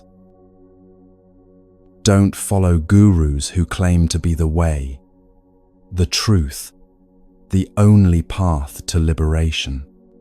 They can point, they can teach, they can share what they've learned, but they can't walk your path for you. Trust your deepest knowing, that inner wisdom that speaks quietly beneath all the noise and conditioning. Not your preferences or fears, your actual wisdom, developed through practice, through ethical living, through paying attention. Right view, the first step of the Eightfold Path, is developed through your own practice, not borrowed from books or teachers. Yes, learn from others, study teachings, receive guidance, but then test everything in your own experience. Someone stopped following and started living their truth. Years of looking for the perfect teacher, the perfect tradition, the perfect practice that would finally bring peace. Jumping from one thing to another, always disappointed when it didn't deliver instant enlightenment. Then they realized the seeking was the problem. They stopped, turned inward, started trusting what they actually knew, what actually worked in their own life. Peace came not from finding the perfect external thing, but from coming home to themselves. Buddha himself said, "Don't accept my teachings on blind faith. Test them like you test gold, through examination, through experience, through seeing if they actually reduce suffering." That's remarkably radical for a religious teacher. This isn't about eternal consciousness or permanent self. Buddha explicitly rejected that idea. It's about trusting present awareness, this capacity to see clearly and respond wisely that you're developing through practice. Everything arises from within: clarity and confusion, peace and suffering, wisdom and delusion. External circumstances trigger things, yes, but your response is internal, yours, your responsibility, and your power. Coming home to yourself means no more seeking, no more looking elsewhere for what's right here. Not complacency. You still practice, still learn, still grow, but from centeredness rather than desperation. Ask your heart, not your head. What do you truly know? Not what you've been told, but what you actually know from living, from practicing, from paying attention to your own experience. Teaching 30. Awakening this life. All things arise and pass away, but the awakened awaken forever. 2 ways to live: falling or growing, reactive or conscious, asleep or awake. Falling is easy because everything pulls you down. Gravity, society, conditioning, the momentum of old patterns, the pressure to conform. Just let go, stop trying, give in, and you'll fall. Growing requires effort, requires swimming upstream, requires being different, requires choosing consciousness again and again, even when unconsciousness would be easier. Someone chose to wake up, not in one dramatic moment, that's movie version, but in thousands of small moments, each one a choice between the old way and a new way. Chose to pause before reacting, chose to notice their thoughts rather than being carried away, chose kindness when anger arose, chose presence when distraction called. Slowly, through accumulated choices, they transformed completely. Forever in this teaching doesn't mean eternal consciousness, continuing after death. Buddha explicitly taught no permanent self exists. Anatta, non-self, is one of the 3 marks of existence. Forever means wisdom, once truly understood, can't be lost. You can't unknow what you've genuinely learned through practice. Nirvana is cessation of suffering in this life, not a metaphysical state after death. It's freedom from craving, from hatred, from delusion, available now, through practice, through the Eightfold Path. Everyone has Buddha nature, potential to awaken, not a gift granted by gods, not fate determined by karma from past lives, but capacity inherent in being human, developed through practice and ethical living. Consciousness is process, not thing, constantly changing, arising, and passing like everything else. No eternal self to preserve, no permanent consciousness to protect. Just this ongoing process of awareness that you can train, refine, liberate through practice. Choose growth today, one conscious choice at a time. Notice, when you're reacting unconsciously, pause, breathe, choose differently. That's awakening happening right there, in that moment, in that choice. All things arise and pass away, including you, including this life, including everything you think you are. But the awakened, those who see clearly, who live consciously, who've understood suffering and its end, they awaken forever. Not because they continue eternally, but because wisdom, once realized, is indestructible.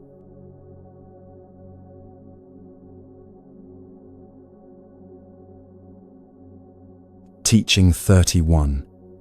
Unhurried Path.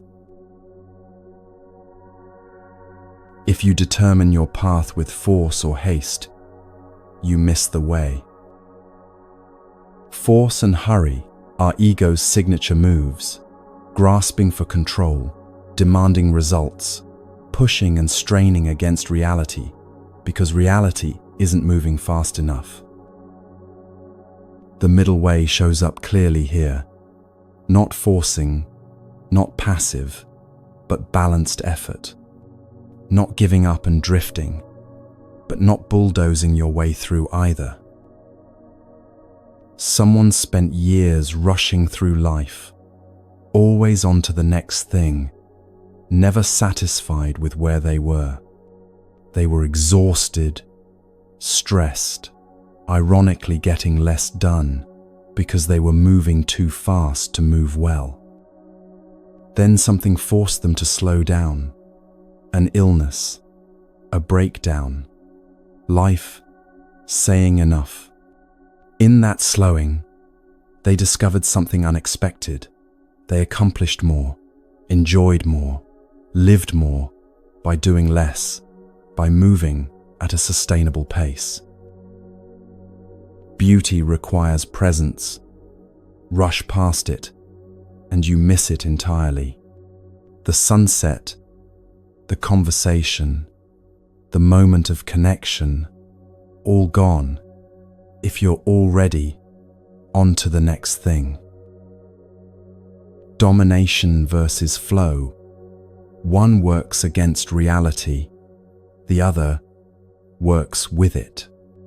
Domination says, I'll force reality to change through sheer will. Flow says, I'll work skillfully within reality, responding rather than demanding.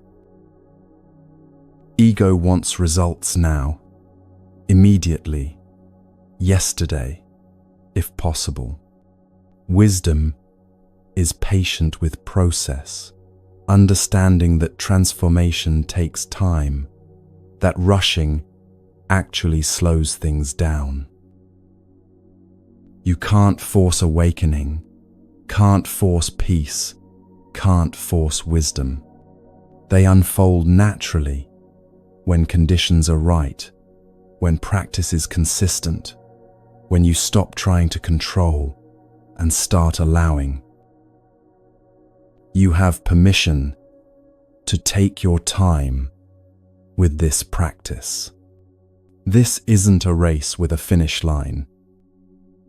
This is lifelong practice, lifelong journey, with no destination except this moment. Where are you forcing right now?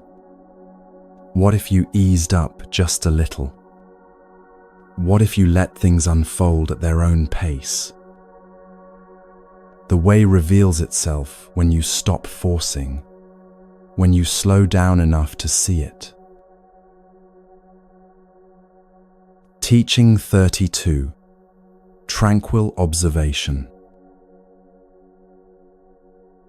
Consider calmly what is right and wrong. Accept all views equally, without haste. Wisely observe the way. This isn't about relativism, about abandoning ethics or discernment. It's about calm discernment rather than reactive judgment. Accepting all views equally means listening without immediately categorizing, dismissing, or fighting. It means being open enough to understand before you judge. Skillful, kusala, versus unskillful, akusala, is Buddha's framework, considered calmly rather than in heated reaction. Does this action lead to suffering or freedom? Does this speech create harm or ease? These are questions for calm investigation, not snap judgments made in anger or fear. Someone spent years fighting reality, arguing with what is, constantly taking sides in their own internal battles. This is wrong, that's right, this shouldn't be happening. Exhausting, endless war with the present moment. Then they learned to stop fighting, to observe calmly instead of reacting constantly. Peace came not from everything being perfect, but from meeting imperfection calmly. Being witness and participant simultaneously, engaged but not entangled, involved but not drowning, feeling fully while seeing clearly. Don't take sides in your own life means stop fighting yourself. Stop creating internal wars where one part of you battles another part. Just observe the patterns clearly without making them mean something terrible about who you are. This isn't coldness or indifference. It's spacious awareness. Warm, open, clear, but not reactive, not immediately jumping to conclusions. Acceptance doesn't equal approval. You can see clearly what is without saying it should be that way. You can acknowledge reality without condoning harmful actions. Wisdom emerges from calm observation, not from reactive judgment made in the heat of emotion. Pause, observe, let clarity emerge naturally. Before reacting to something today, pause. Observe without immediately rushing to conclusion. Notice your impulse to judge, to categorize, to make it mean something. Then see if you can hold it lightly, calmly, observing, without reactive judgment. Teaching 33. 3 Foundations. Be still, loving, and without fear. 3 foundations, 3 pillars, 3 essential qualities Buddha pointed to again and again. Stillness feeds insight. Silence creates the space where wisdom can emerge, where the constant mental chatter quiets enough for you to hear what's beneath it. Metta, love, loving kindness, fundamentally shifts the center from self-concern to care for all beings, dissolving the tight knot of self-centeredness that creates so much suffering. Fearlessness comes from understanding, from seeing clearly, from recognizing that fear is often rooted in misunderstanding about what's actually happening, what's actually at stake. Stillness means meditation, yes, but also moments of quiet throughout your day, spaciousness in your schedule, permission to not always be doing, producing, achieving. Love means extending goodwill to all beings, not just people you like, but genuinely wishing well-being for everyone you encounter, including those who hurt you, including yourself. Without fear doesn't mean never feeling fear. That's human, inevitable, natural. It means not being controlled by anxiety, not letting fear drive your decisions, not living in constant worry about what might happen. Someone found all three, and their life transformed utterly. They'd been anxious, scattered, defensive, moving through life in constant, low-level panic. Through practice, they found stillness in meditation, cultivated love through metta practice, discovered that fear lost its grip when they saw clearly. Not overnight, years of patient practice, but gradually, undeniably, everything shifted.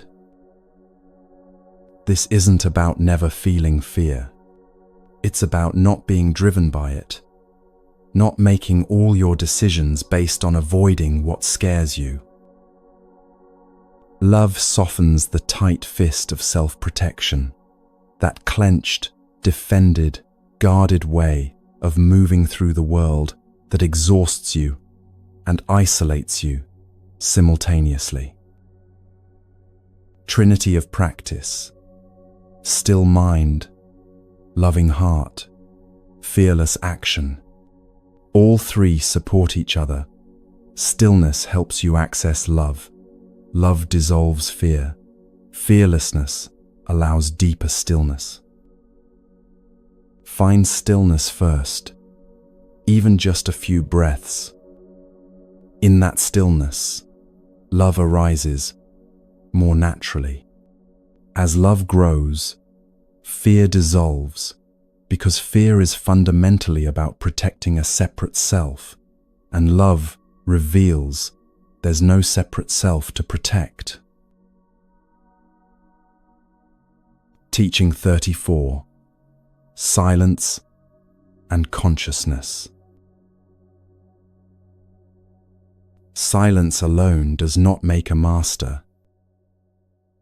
There's a common misconception that spirituality equals silence, that the quiet person is automatically wise, that not speaking means enlightenment. Silence is a tool, not the goal. Quiet mind doesn't automatically equal wisdom. You need more than just absence of noise. You need presence of awareness, clarity of seeing, understanding of truth. Consciousness, awareness itself, is the key. Clear seeing, not just quiet being. You become a better witness through silence because the noise stops obscuring what you're trying to see. But witnessing requires awareness, not just the absence of thought or speech. There are silent fools and wise speakers. Someone can be quiet because they have nothing to say, because they're confused, because they're checked out. Another person can speak and reveal profound understanding, can use words skillfully to teach, to connect, to illuminate. Words matter less than understanding. You can be silent and deeply confused, sitting in meditation, with mind spinning in circles, lost in fantasy or worry, despite the external quiet. You can speak and be completely clear, using right speech to express truth, to help someone understand. What actually transforms you is right view, right intention, right mindfulness, seeing clearly, choosing wisely, staying present. Silence helps create conditions for these, but silence alone doesn't create them. Silence helps meditation by reducing external stimulation, by creating space where insight can emerge. But insight is what frees, not just quiet. Understanding liberates, not just stillness. Integration is needed. Silence plus ethics plus wisdom.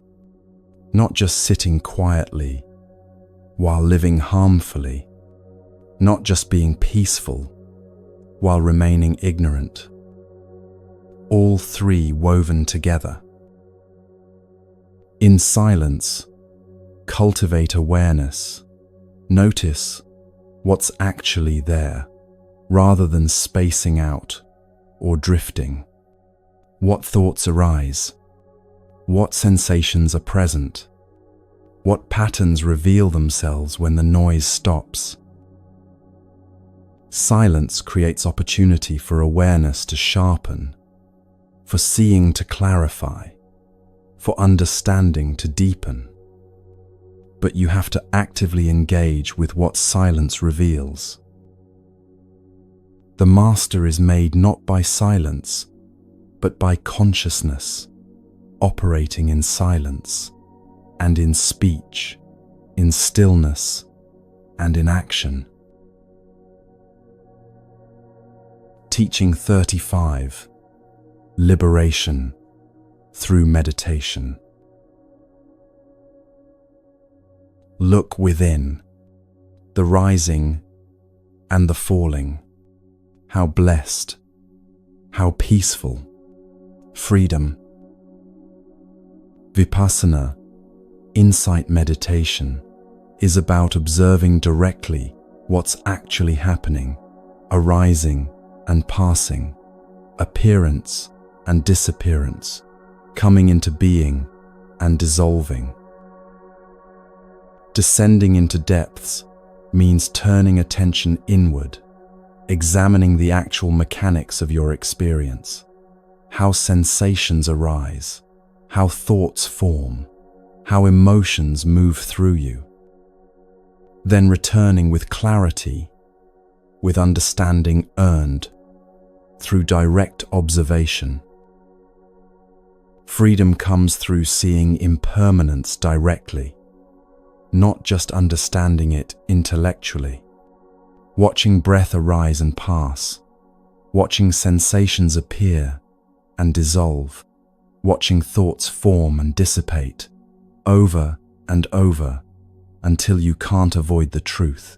Nothing stays, nothing is solid.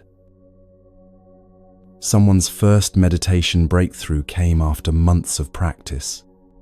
Suddenly they saw it clearly, everything shifting, constantly changing, no solid self anywhere to be found, just this flow of experience, arising and passing. Terrifying and liberating simultaneously, the self they'd been defending so carefully didn't actually exist in the way they'd thought. Joy in liberation, tasting freedom from reactivity. When you see clearly that everything passes, you stop grasping so desperately, stop resisting so violently, stop identifying so completely. That brings profound relief, unexpected peace. Rising and falling, breath moving in and out, sensations appearing and disappearing, thoughts arising and passing, emotions swelling and subsiding, all of it constantly changing, nothing static, nothing permanent.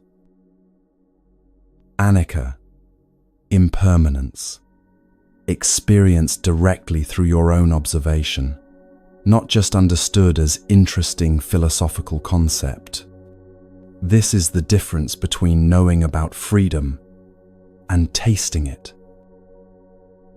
This is an invitation to try meditation, gently, with patience. Find guidance if possible, a teacher, a class, a reputable resource. Start small, 5 minutes a day, just observing breath, noticing when attention wanders, gently returning. This isn't escape from reality, It's clear seeing of reality, of what's actually here, beneath your stories and preferences and resistance. Sit quietly for a few minutes today. Notice rising and falling of breath, of sensation in your body, of sounds around you. Just notice, without trying to change anything, without judging what you find. That's the practice. Simple, profound, transformative when sustained. Teaching 36. The Shining Way. All things arise and pass. Once you see this, you are above sorrow. This is the shining way. Everything changes. Good times and bad times, pleasure and pain, success and failure, connection and loss, all of it arising and passing like waves on an ocean. You can be both spectator and participant, feeling fully while seeing clearly, engaged with life while understanding its nature. Not detached observer floating above it all, but involved participant who sees what's actually happening beneath the surface drama.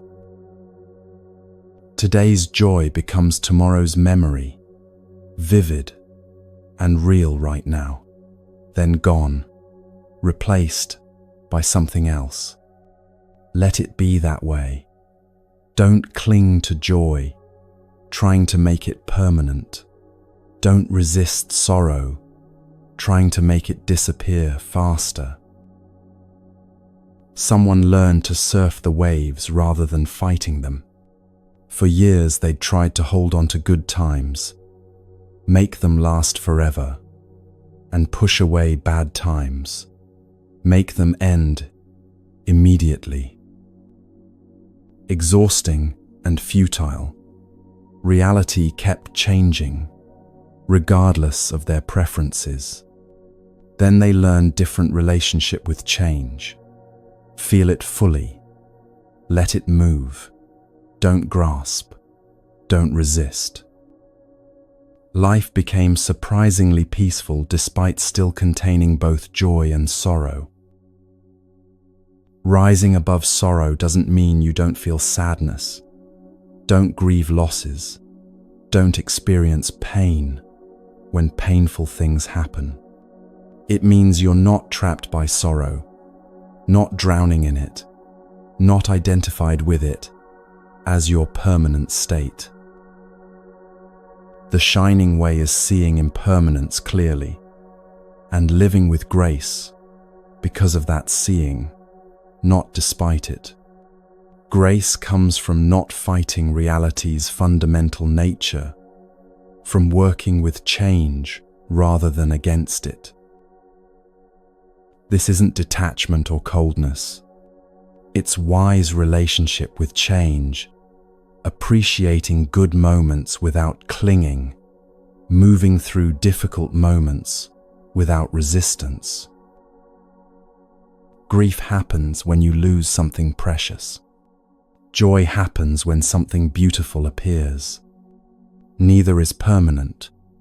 Neither should be made into permanent state through desperate clinging or violent resistance. Freedom lives in knowing deeply, this too shall pass. The good, the bad, the difficult, the beautiful, all temporary, all changing, all arising and passing away like everything else. Notice one thing changing right now as you listen. Maybe the weather outside your window. Maybe your mood or energy level. Maybe a thought moving through your mind. See that? Everything's like that. Temporary, shifting, impermanent. That's not depressing. That's the shining way, the path that glows with understanding, that illuminates the nature of all experience, that frees you from the suffering that comes from trying to make the temporary permanent. Teaching 37.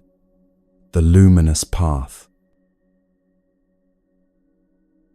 Existence includes sorrow. Understand this and go beyond grief. This is the luminous path. This is the first noble truth Buddha taught. Dukkha, suffering, dissatisfaction, is part of life. Was,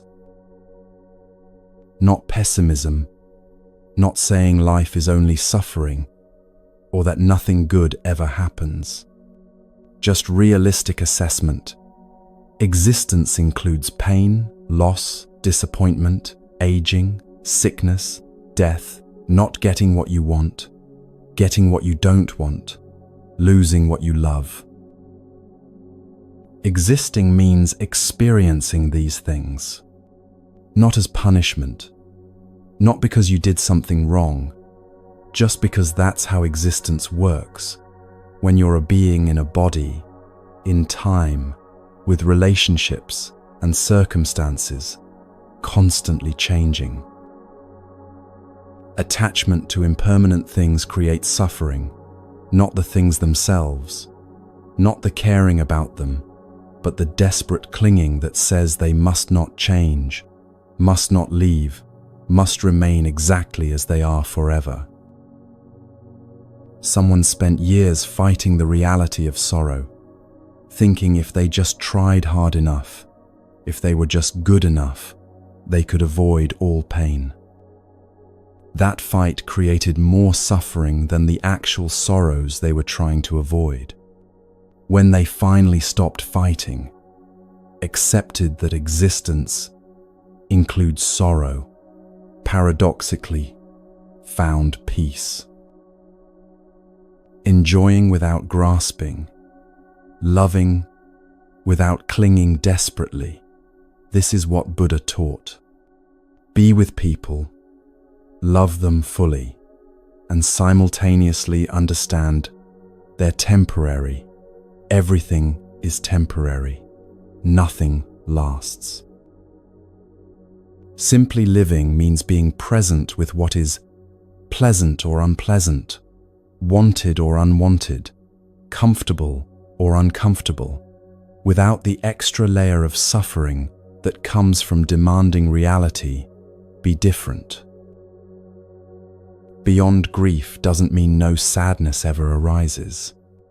It means you're not trapped by sadness, not defined by it, not convinced it's permanent or that something's wrong because you feel it.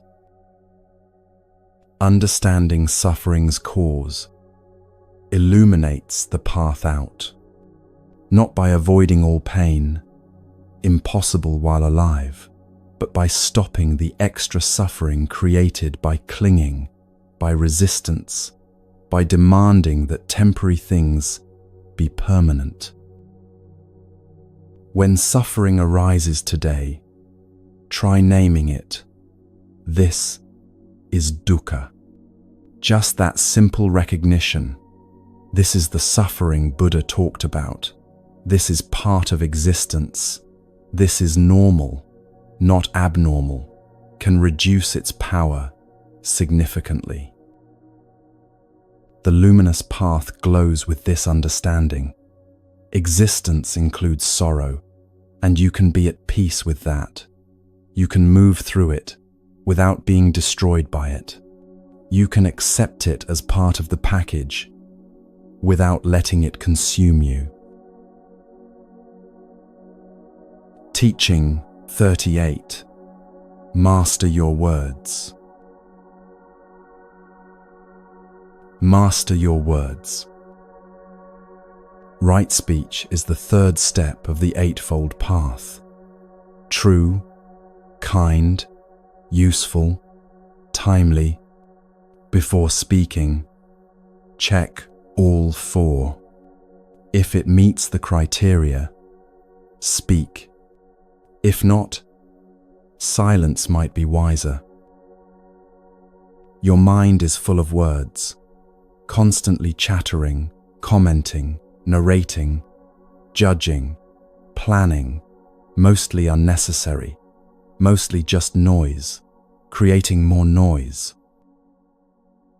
Words have enormous power to heal or harm, to create connection or division, to illuminate or confuse. You know this from your own experience. One kind word changed your day. One cruel word haunted you for years. Be concrete, telegraphic. When you speak, say what's actually needed, not everything that could be said. Someone learned to speak less and found they communicated more effectively. For years they'd filled every silence, explained everything multiple times, talked when nervous or uncomfortable. Then they practiced pausing, listening, speaking only when they had something worth saying. Relationships improved. People listened more carefully. Their words carried more weight. Silence is often more powerful than speech. The pause before responding, the space that lets someone else's words land, the restraint that chooses not to add to noise when noise isn't needed. Words create karma, create consequences, ripple outward in ways you can't fully track or control. Harsh words create suffering that spreads like ripples on water. Kind words create ease that spreads the same way. Practice restraint. Think before speaking. Pause before reacting. Consider whether words will help or harm before releasing them into the world. This isn't about suppression, about never expressing yourself, about becoming silent and passive. It's about intention, speaking when speech serves, being silent when silence serves, choosing consciously rather than reacting automatically. Before speaking today, pause for just one breath. Ask, is this necessary? Is it true? Is it kind? Is it useful? Is this the right time? If yes to all, speak clearly. If no to any, consider staying silent. Teaching 39. Master your thoughts. Master your thoughts. Thoughts are chaotic by nature, coming and going without particular order, arising from causes you didn't choose, moving through your mind like clouds moving through sky. Right mindfulness means observing thoughts without being controlled by them, watching them arise and pass without believing every one, without following wherever they lead. You are not your thoughts. This is crucial to understand. You're the awareness that notices thoughts, the space in which thoughts appear and disappear, but not the thoughts themselves. Learning to disconnect from thought stream is a meditation skill that develops through practice. At first, you're caught in every thought, carried away constantly. Gradually, you learn to observe thoughts without being swept away by them. Someone was trapped by anxious thoughts for years, spiraling worries about future disasters, repetitive fears about what might go wrong, constant mental rehearsal of worst-case scenarios. Exhausting, frightening, inescapable, until they learn to observe thoughts rather than believe them automatically. The thoughts still arose. That's what minds do, but they stopped being in charge, stopped determining mood and behavior, stopped feeling like absolute truth. Thoughts are conditioned and impersonal, arising from causes, your history, your biology, your current state, circumstances around you. They're not messages from your deepest self, not always true, not commands to be obeyed. Vipassana, insight meditation, includes seeing thoughts arise and pass, watching the process without identifying with content, recognizing there's no solid thinker behind thoughts, just thinking, happening. Meditation teaches you to let thoughts arise and pass, without feeding them attention and energy that keeps them going. Clear mind, not empty mind, spacious and calm, not blank and absent. Thoughts still arise, but they don't clutter everything, don't consume all available attention, don't control your state. Notice thoughts without following them, like watching clouds pass, without climbing aboard and flying away with them. Thought arises, you notice it, it passes. Another thought arises, you notice it, it passes. That's the practice, simple and transformative. Teaching 40, Death's Lesson. Death surprises the person who, distracted by the world, cares only for their flock and children. Death sweeps them away like a flood destroys a sleeping village. Living distracted means missing what actually matters while you're consumed by what doesn't. Then death comes suddenly, and you realize too late that you never really lived. Small ego-driven concerns consume attention. Looking good, accumulating things, winning approval, avoiding embarrassment, maintaining image. These things feel important in the moment, but reveal themselves as trivial when death approaches. Generally, people aren't really living. They're just breathing, just existing, just going through motions on autopilot, never fully present, never fully awake. You must live alert, focused on what's actually important, paying attention to what will matter when you look back, investing energy in what's real, rather than what's merely urgent or distracting. Someone woke up before death came, and that waking transformed everything. A health scare, a close call, something that made mortality suddenly real, rather than abstract. They looked at how they'd been living, small, fearful, distracted, wasting precious time on things that didn't matter, and changed course immediately.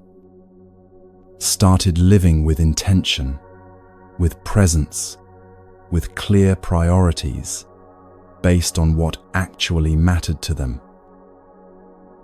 Know what your being truly wants, not what you think you should want, not what others want for you, but what calls to you from your deepest place. Then move toward that, however slowly, however imperfectly. Otherwise, you reach the end with nothing, nothingness, where a life could have been, wasted incarnations spent on autopilot, tragedy of potential never realized. Nothing ego prizes survives death. The status, the possessions, the image, the accomplishments that felt so important, all left behind, none of it travels with you. None of it matters in the end. Maranasati, death awareness, clarifies priorities now, today, in this moment. Not morbid preoccupation with mortality, but clear seeing that time is limited, this life is temporary. You don't have forever to become who you could become. If death came today, what would you regret not doing? Not accomplishing? You can't control outcomes. But not attempting, not trying, not living fully in the direction that calls to you. That's the question that clarifies everything. Don't wait for the flood. Wake up now while there's still time to live the life you came here to live.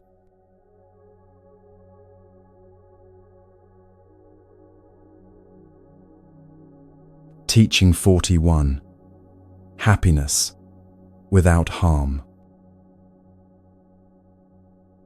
If your happiness costs another's happiness, you are forever bound. True happiness doesn't harm anyone. Possession does. Exploitation does. Taking at another's expense does.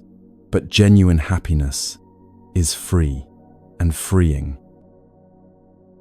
Everything taken at another's expense is tainted, carries the weight of that harm, can never bring real peace, no matter how much pleasure it provides temporarily. Someone spent years chasing happiness through acquisition, through outdoing others, through winning at games where someone else had to lose.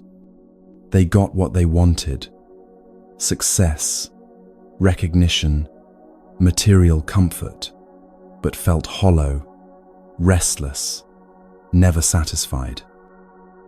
Then they discovered something unexpected: joy in giving rather than taking, happiness in helping rather than competing. That shift changed everything. Suddenly happiness felt real, sustainable, not dependent on keeping others down. Happiness from freedom and generosity doesn't harm, doesn't take from anyone, doesn't require anyone else to lose so you can win. Interdependence, pratitya samutpada, means your happiness is connected to all beings' happiness, woven into the same web. When you harm others for your own benefit, you're harming the web you're part of. Release entitlement while honoring interconnection.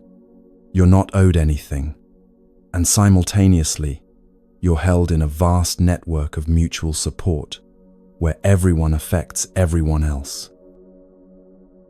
Desiring happiness for all beings is metta practice at its deepest. May all beings be happy. May all beings be free from suffering, including those you don't like, including yourself. Think in action, not result. Focus on wholesome deeds because they're wholesome, not because of what you'll get from them. That's detachment from fruits of action. Does your happiness harm anyone? Really look at this honestly. If yes, adjust accordingly. Find happiness that doesn't require anyone else's unhappiness. Teaching 42. The exhausted traveler. How long the road for the weary traveler? wandering through many lives. Let them rest. Do not let them suffer or fall into misery. You're living many lives simultaneously. Your own life, plus the lives others expect you to live, the roles you're playing, the masks you're wearing. Exhaustion comes from not being yourself, from constant performance, from living fractured across multiple identities instead of unified in one authentic being.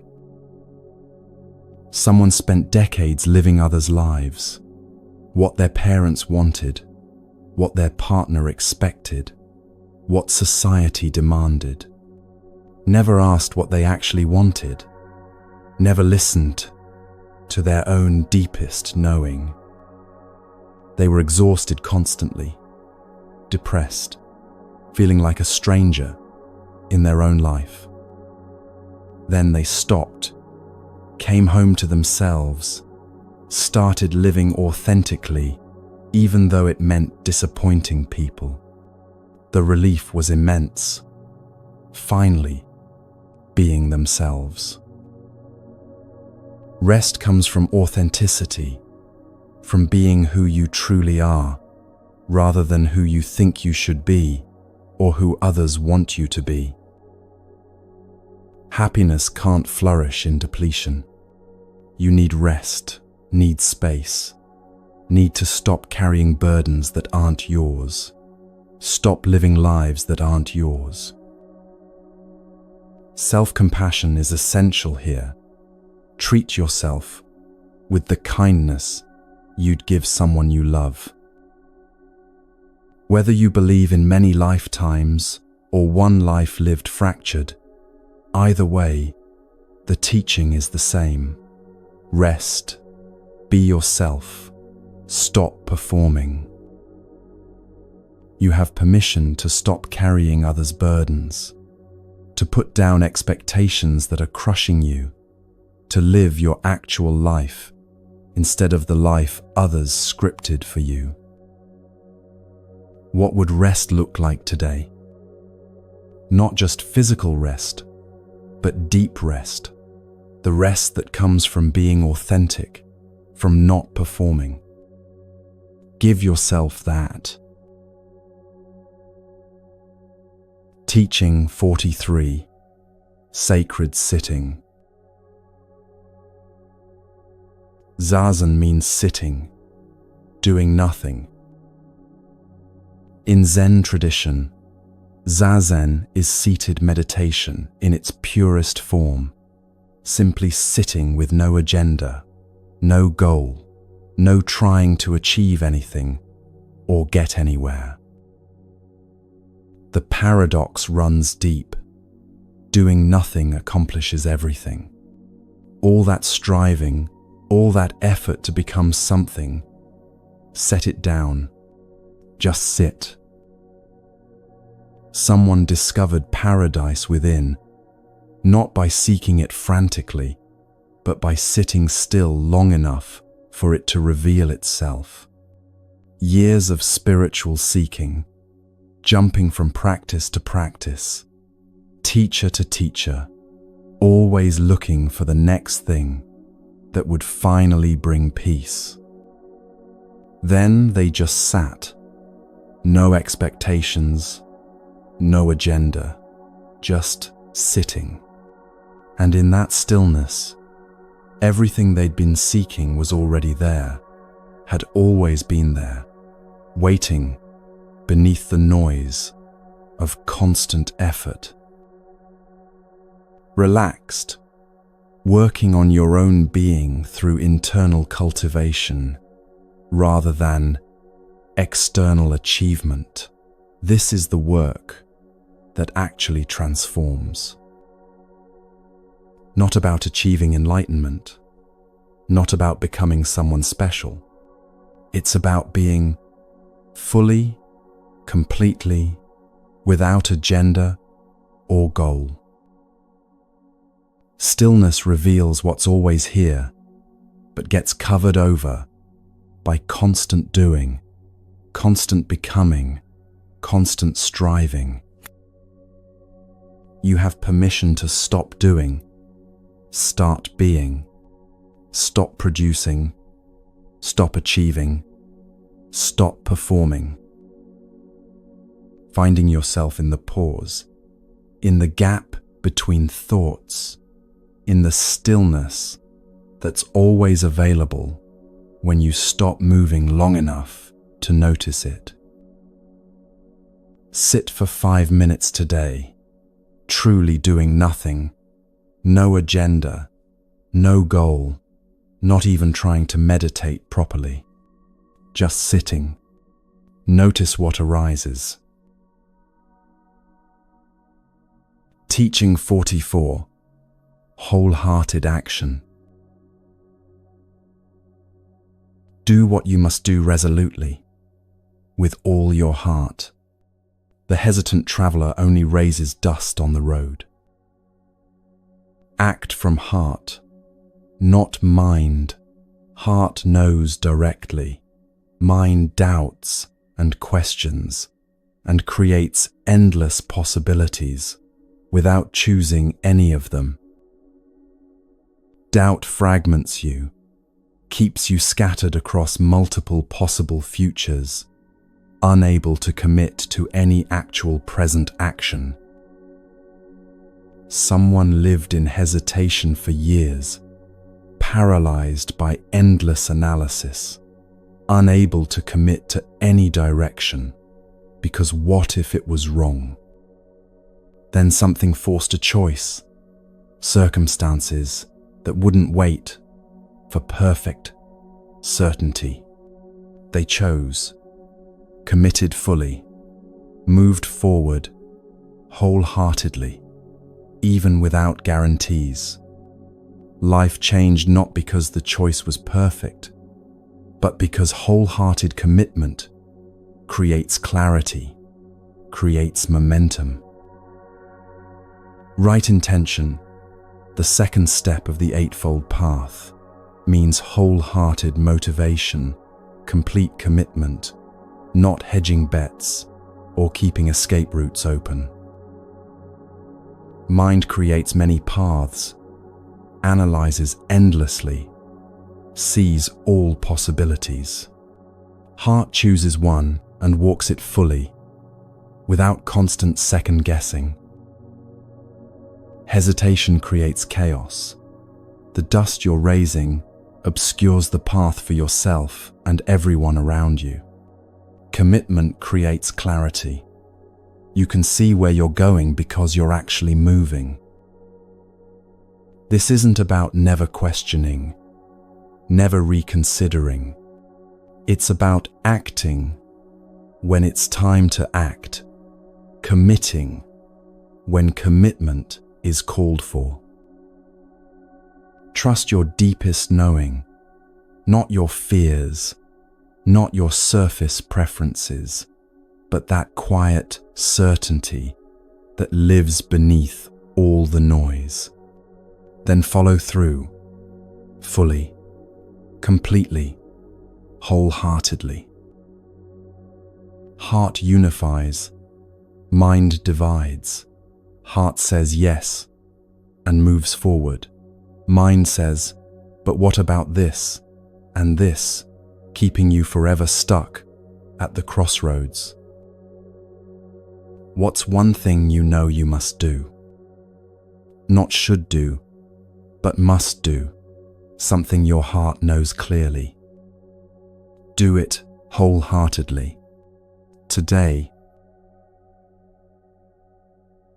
Teaching 45. Peace first.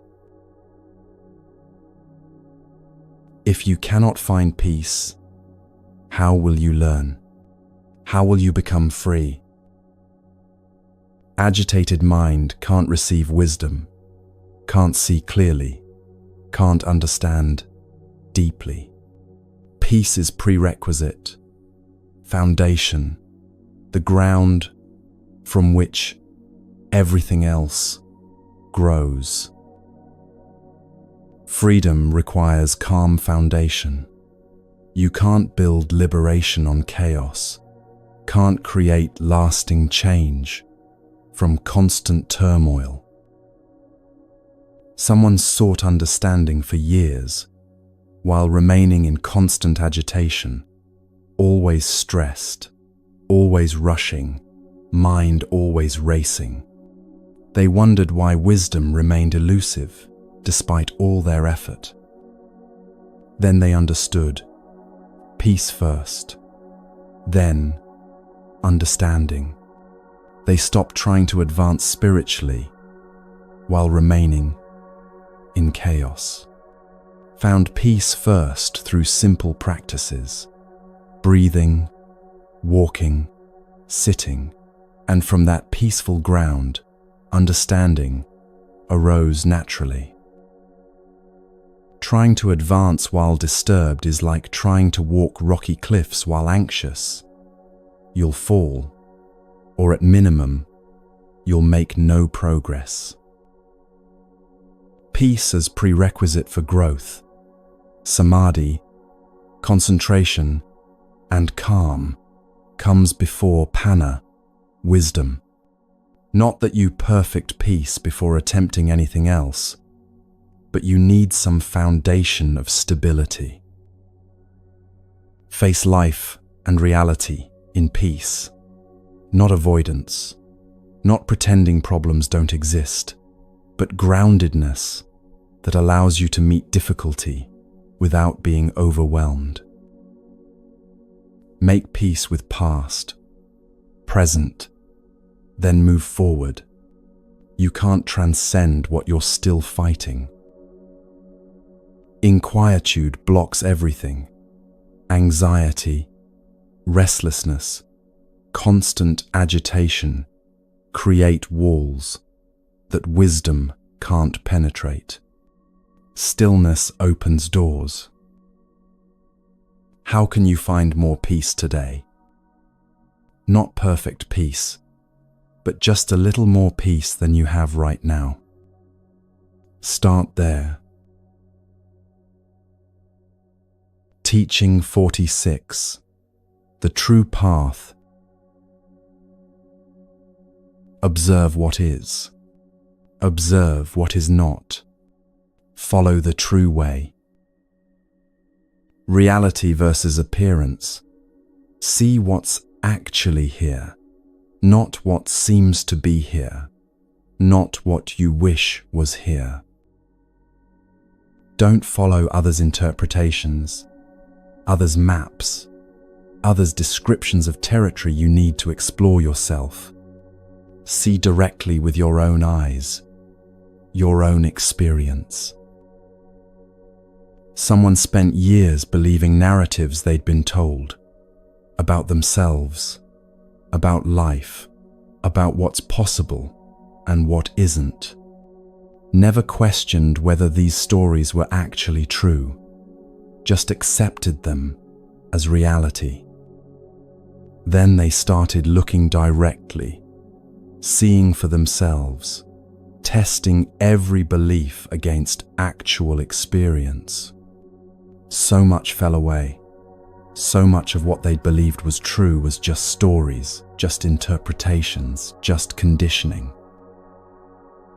Walking false path means following others' directions to their destination, not yours. They're telling you where they went, what worked for them, valuable information, but not your path. True path is yours, where you need to go, what you need to learn, how you need to grow. Nobody else can walk it for you. Right view requires direct seeing, not seeing through filters of belief, expectation, fear, hope, conditioning, just seeing what's actually here. Reality is what is, not what seems or what we're told or what we'd prefer. Identifying truth beneath illusion, that's the work. Clear seeing leads to right action naturally. When you see what's actually happening, what's actually needed, right action becomes obvious. Question everything today, not with paranoid suspicion, but with genuine curiosity. What do you actually know versus what do you just believe? Where's the difference between reality and interpretation? Teaching 47. Sweet struggle. It is sweet to live earnestly and to be master of yourself. Living versus watching life. Active participation versus passive observation. Being in it versus hovering above it. Earning experiences through actual living, not shortcuts, not second-hand knowledge, not watching others live while you remain safe on the sidelines. Hard-won victory is sweeter than easy arrival. You know this already from your own experience. The things that came easy don't mean as much as the things you struggled for. Would you helicopter to Everest summit? Easier, certainly. Faster, definitely. But would it mean anything? The struggle is where the meaning lives, where the transformation happens. Life must be lived, not observed from safe distance, not theorized about, not studied second-hand while avoiding actual experience. Right livelihood plus right effort equals engaged, living, ethical work, done with appropriate energy, participating fully in your own life.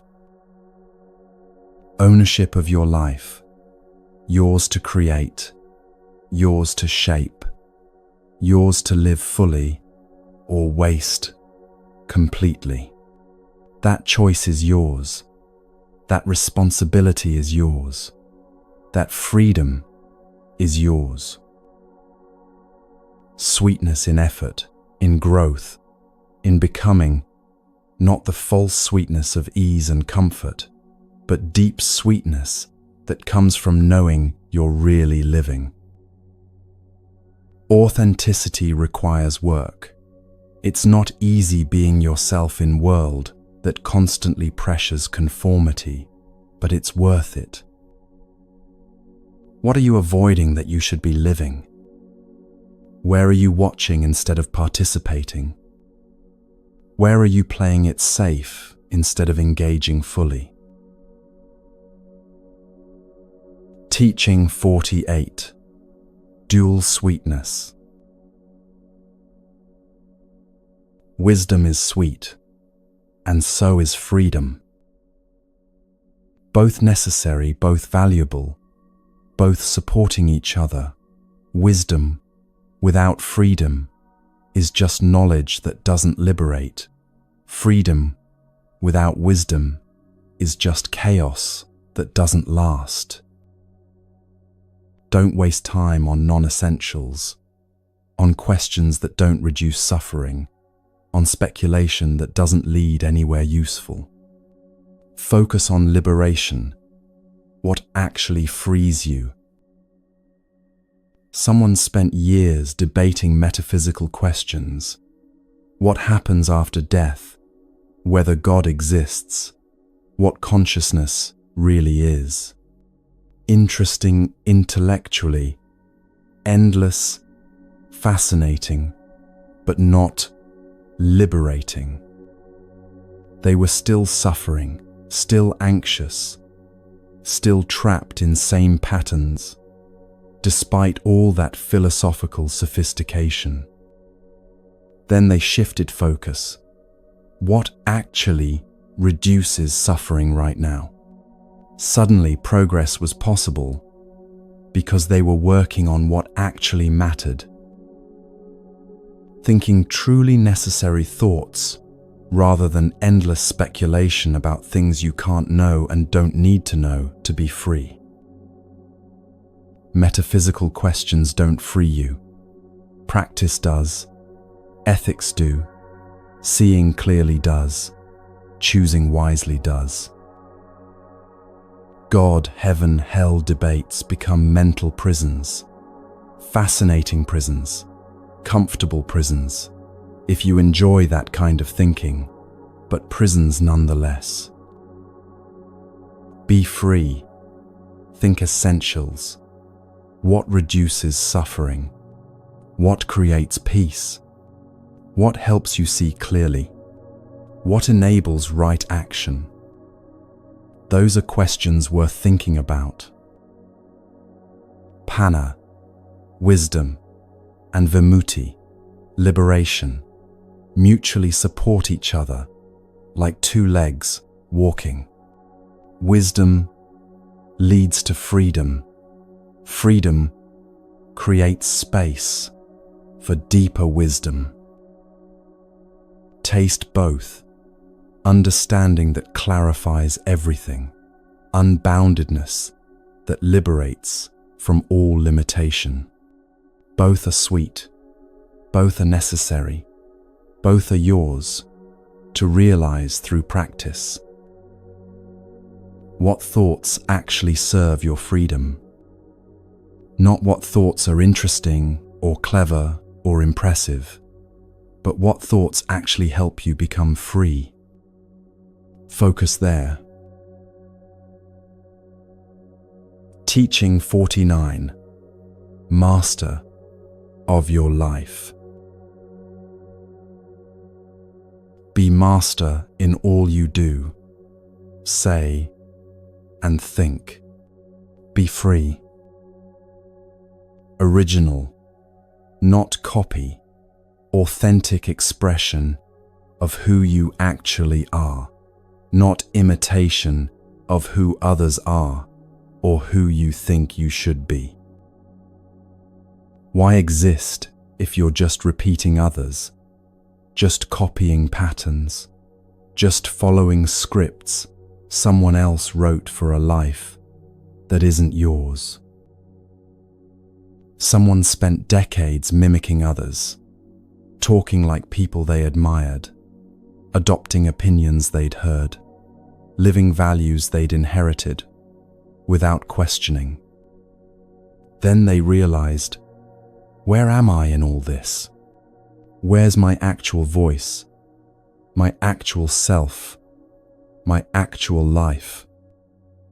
They started stripping away what wasn't truly theirs, started listening to their own deepest knowing, found themselves finally, after decades of being lost in other people's expectations. You are unique, genuinely, actually unique, with your own nature, your own gifts, your own path, but only if you live your life, not someone else's life wearing your body. Where's your uniqueness if you only repeat what others say, think what others think, do what others do? It's buried, hidden, unexpressed, wasted. You came here to be free being, not programmed robot, following someone else's code. You came here to discover your own nature, walk your own path. Right view, right intention, right action, all authentically yours, not borrowed from books or teachers, but discovered through your own practice, your own living. Not rebellion for its own sake, not being different just to be different. Authenticity, being who you actually are, living how you're actually called to live. Freedom lives in being genuinely yourself, not the self-ego constructed, not the self society demands, but the self that's actually here beneath all conditioning. Where are you just repeating? Where are you copying instead of creating? Where's the real you waiting to emerge? Teaching 50, the spider's web. O slave of desire, float with the current. Spider, cling to your web, or else abandon your sorrows on the way. You can abandon possessions, can leave behind relationships and locations and careers, but you can't abandon sorrows because they're internal, they're you. You are your suffering in a very real sense, identified with pain, defined by wounds, attached to narratives of victimhood that feel like your very identity. Someone realized they were clinging to suffering more tightly than they'd ever clung to happiness. Their pain had become familiar, comfortable in its way, part of how they understood themselves. Then they saw, I'm choosing this. I'm holding on to this. I could let go, but I'm not letting go. That seeing was shocking and liberating. If they were choosing suffering, they could choose differently. Why attach to pain? Do you enjoy suffering? Are you here to suffer or be happy? These aren't rhetorical questions. Answer them honestly. Strange attachment we have to our pain. It's familiar. It's what we know. It defines us in ways we're reluctant to release, even though it hurts. Upadana, clinging, operates even with negative states, even with suffering itself. We cling to our sorrows, our resentments, our victimhood, because letting go means becoming someone we don't know. But you can let go. Suffering is not your identity, not who you actually are beneath the pain. Freedom lives in releasing what you think you are, the stories, the wounds, the pain, and discovering what you actually are beneath all that. What suffering are you clinging to? What pain have you made into your identity? What sorrow could you actually release if you were willing? Can you release it? Not all at once, not perfectly, but just a little bit. Teaching 51, peaceful acceptance. To preserve your peace, don't reject what's given, nor reach for what's given to others. The world owes you nothing. This is hard truth, uncomfortable truth, but liberating truth when you really understand it. And simultaneously, you're supported by vast web of interconnection. Everything you've done for yourself ultimately, for your own growth, your own learning, not for external reward, even when you told yourself you were sacrificing for others. Someone spent years feeling resentful, convinced they'd sacrificed so much for others who didn't appreciate it. Then they understood, nobody asked me to sacrifice. I chose it. I did it for my own reasons. That understanding freed them completely from resentment. Others didn't owe them anything because others never asked for the sacrifices in the first place. Didn't sacrifice for others' gratitude. Did it for own growth, own learning, own evolution. whether you knew that at the time or not. Nobody asked for your sacrifices specifically. Release the resentment that comes from expecting reciprocation for gifts that were never actually requested. But here's the balance Buddha taught. Also recognize deep interdependence, the truth that we are connected, that we do affect each other. Balance between two truths, not entitled to anything from anyone, yet held in web of mutual support, where everyone helps everyone else simply by existing. Don't compare what you have with what others have.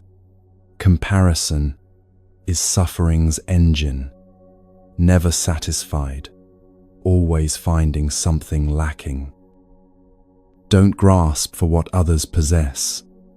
Let them have their gifts, their path, their life. Be content with yours. Ego and ignorance create expectation. Believing you're owed something, believing others should behave certain ways. Wisdom releases expectation, seeing clearly what is, accepting it, working skillfully within it. What are you expecting from others? What gratitude, what reciprocation are you waiting for? Let it go. Teaching 52. Still reflection. Quiet your mind. Reflect. Observe. Quieting reveals truth that noise obscures. Stillness creates conditions where you can see clearly, where patterns become visible. Being witness to your own life, observer of patterns, watcher of habits, noticer of what's actually happening versus what you tell yourself is happening. Someone who spent years in constant motion suddenly stopped. Illness forced it. Circumstance demanded it. In that stillness, everything became clear. Patterns they'd been repeating for decades became visible for first time. Truths they'd been avoiding became undeniable. Changes they needed to make became obvious. All because they finally stopped moving long enough to see.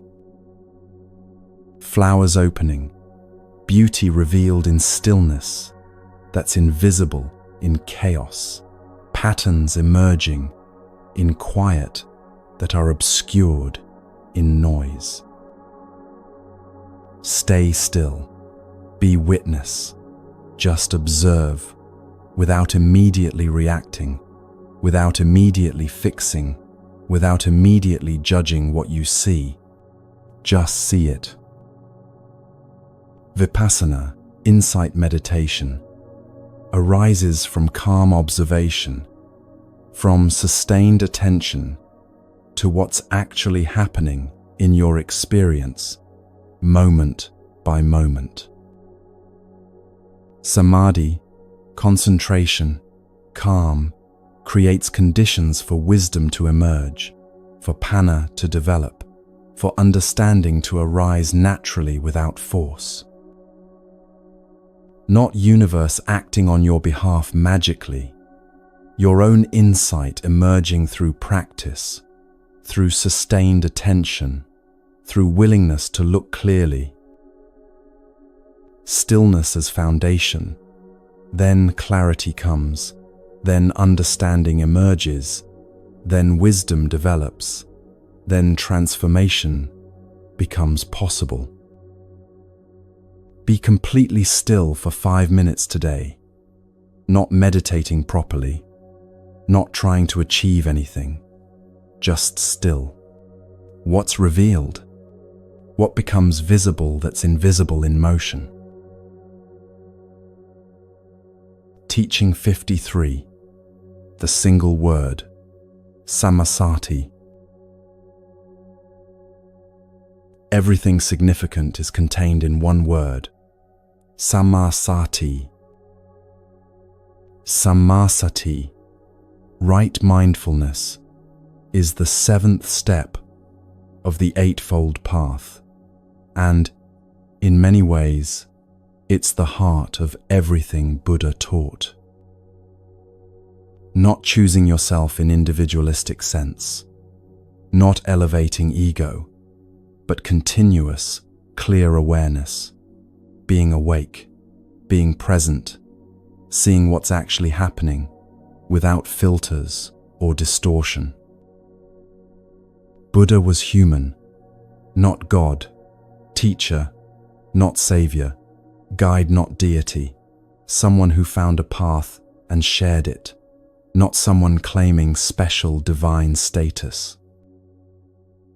Thousands of Buddhas throughout history, known and unknown, anyone who awakens fully deserves that title. Anyone who sees clearly, who lives consciously, who's free from the 3 poisons of greed, hatred, and delusion. Anyone who discovers their own life and follows it authentically, who renounces obedience to conditioning and chooses authentic being, who sees through ego's illusions, potential Buddha, potential awakened one. Nobody elected them Buddha. Nobody ordained them. Nobody gave them permission. They chose themselves through practice, through sustained effort, through willingness to see clearly, even when seeing was difficult. Samasati means present moment awareness, continuous and clear, not blank mind empty of everything, but awake mind, seeing directly without conceptual overlay, without constant mental commentary, without reactive judgment. Not empty mind, but awake mind, present, clear, aware, responsive, seeing what's actually here rather than lost in thoughts about what's here. Foundation of all practice. Everything flows from mindfulness. Everything depends on being present. Everything requires seeing clearly what's actually happening. Watching breath, watching body sensations, watching mind's movements, watching phenomena arise and pass, all with clear awareness, all with sustained attention, all with non-reactive presence. Someone cultivated samasati consistently for years, not perfectly, not without lapses, but persistently returning to awareness again and again. Their life transformed completely, not through dramatic interventions, but through sustained attention, through continuous mindfulness. Being present more and more often, until presence became natural, until awareness became default rather than exception. Choose to wake up. That's the first step, the essential step, the step everything else depends on. Walk the path. That's the sustained effort, the daily practice, the repeated returning to presence. Arrive at freedom. That's what happens naturally when you choose and walk consistently enough. Buddha left a method, not a religion, the Eightfold Path of ethical conduct, mental discipline, and wisdom, all synthesized in samasati, mindful awareness of everything. You have Buddha nature, potential to awaken that exists in every human being, not as gift granted by gods, but as capacity inherent in being conscious. Must walk path yourself. Nobody can do it for you. Nobody can awaken on your behalf. Nobody can see clearly for you, or practice for you, or free you. That's sammasati, choosing awareness, walking consciously, arriving at peace. Not mystical, not magical, supremely practical. Every moment is opportunity to be mindful or unconscious, to be present or lost in thought, to see clearly or remain confused. Choose mindfulness. That's the entire teaching in 3 words. Everything else flows from that choice, repeated moment after moment after moment, until it's not a choice anymore, but your natural way of being. Right now, this moment, are you aware? That's sammasati. Do that continuously. That's the path. That's everything Buddha taught.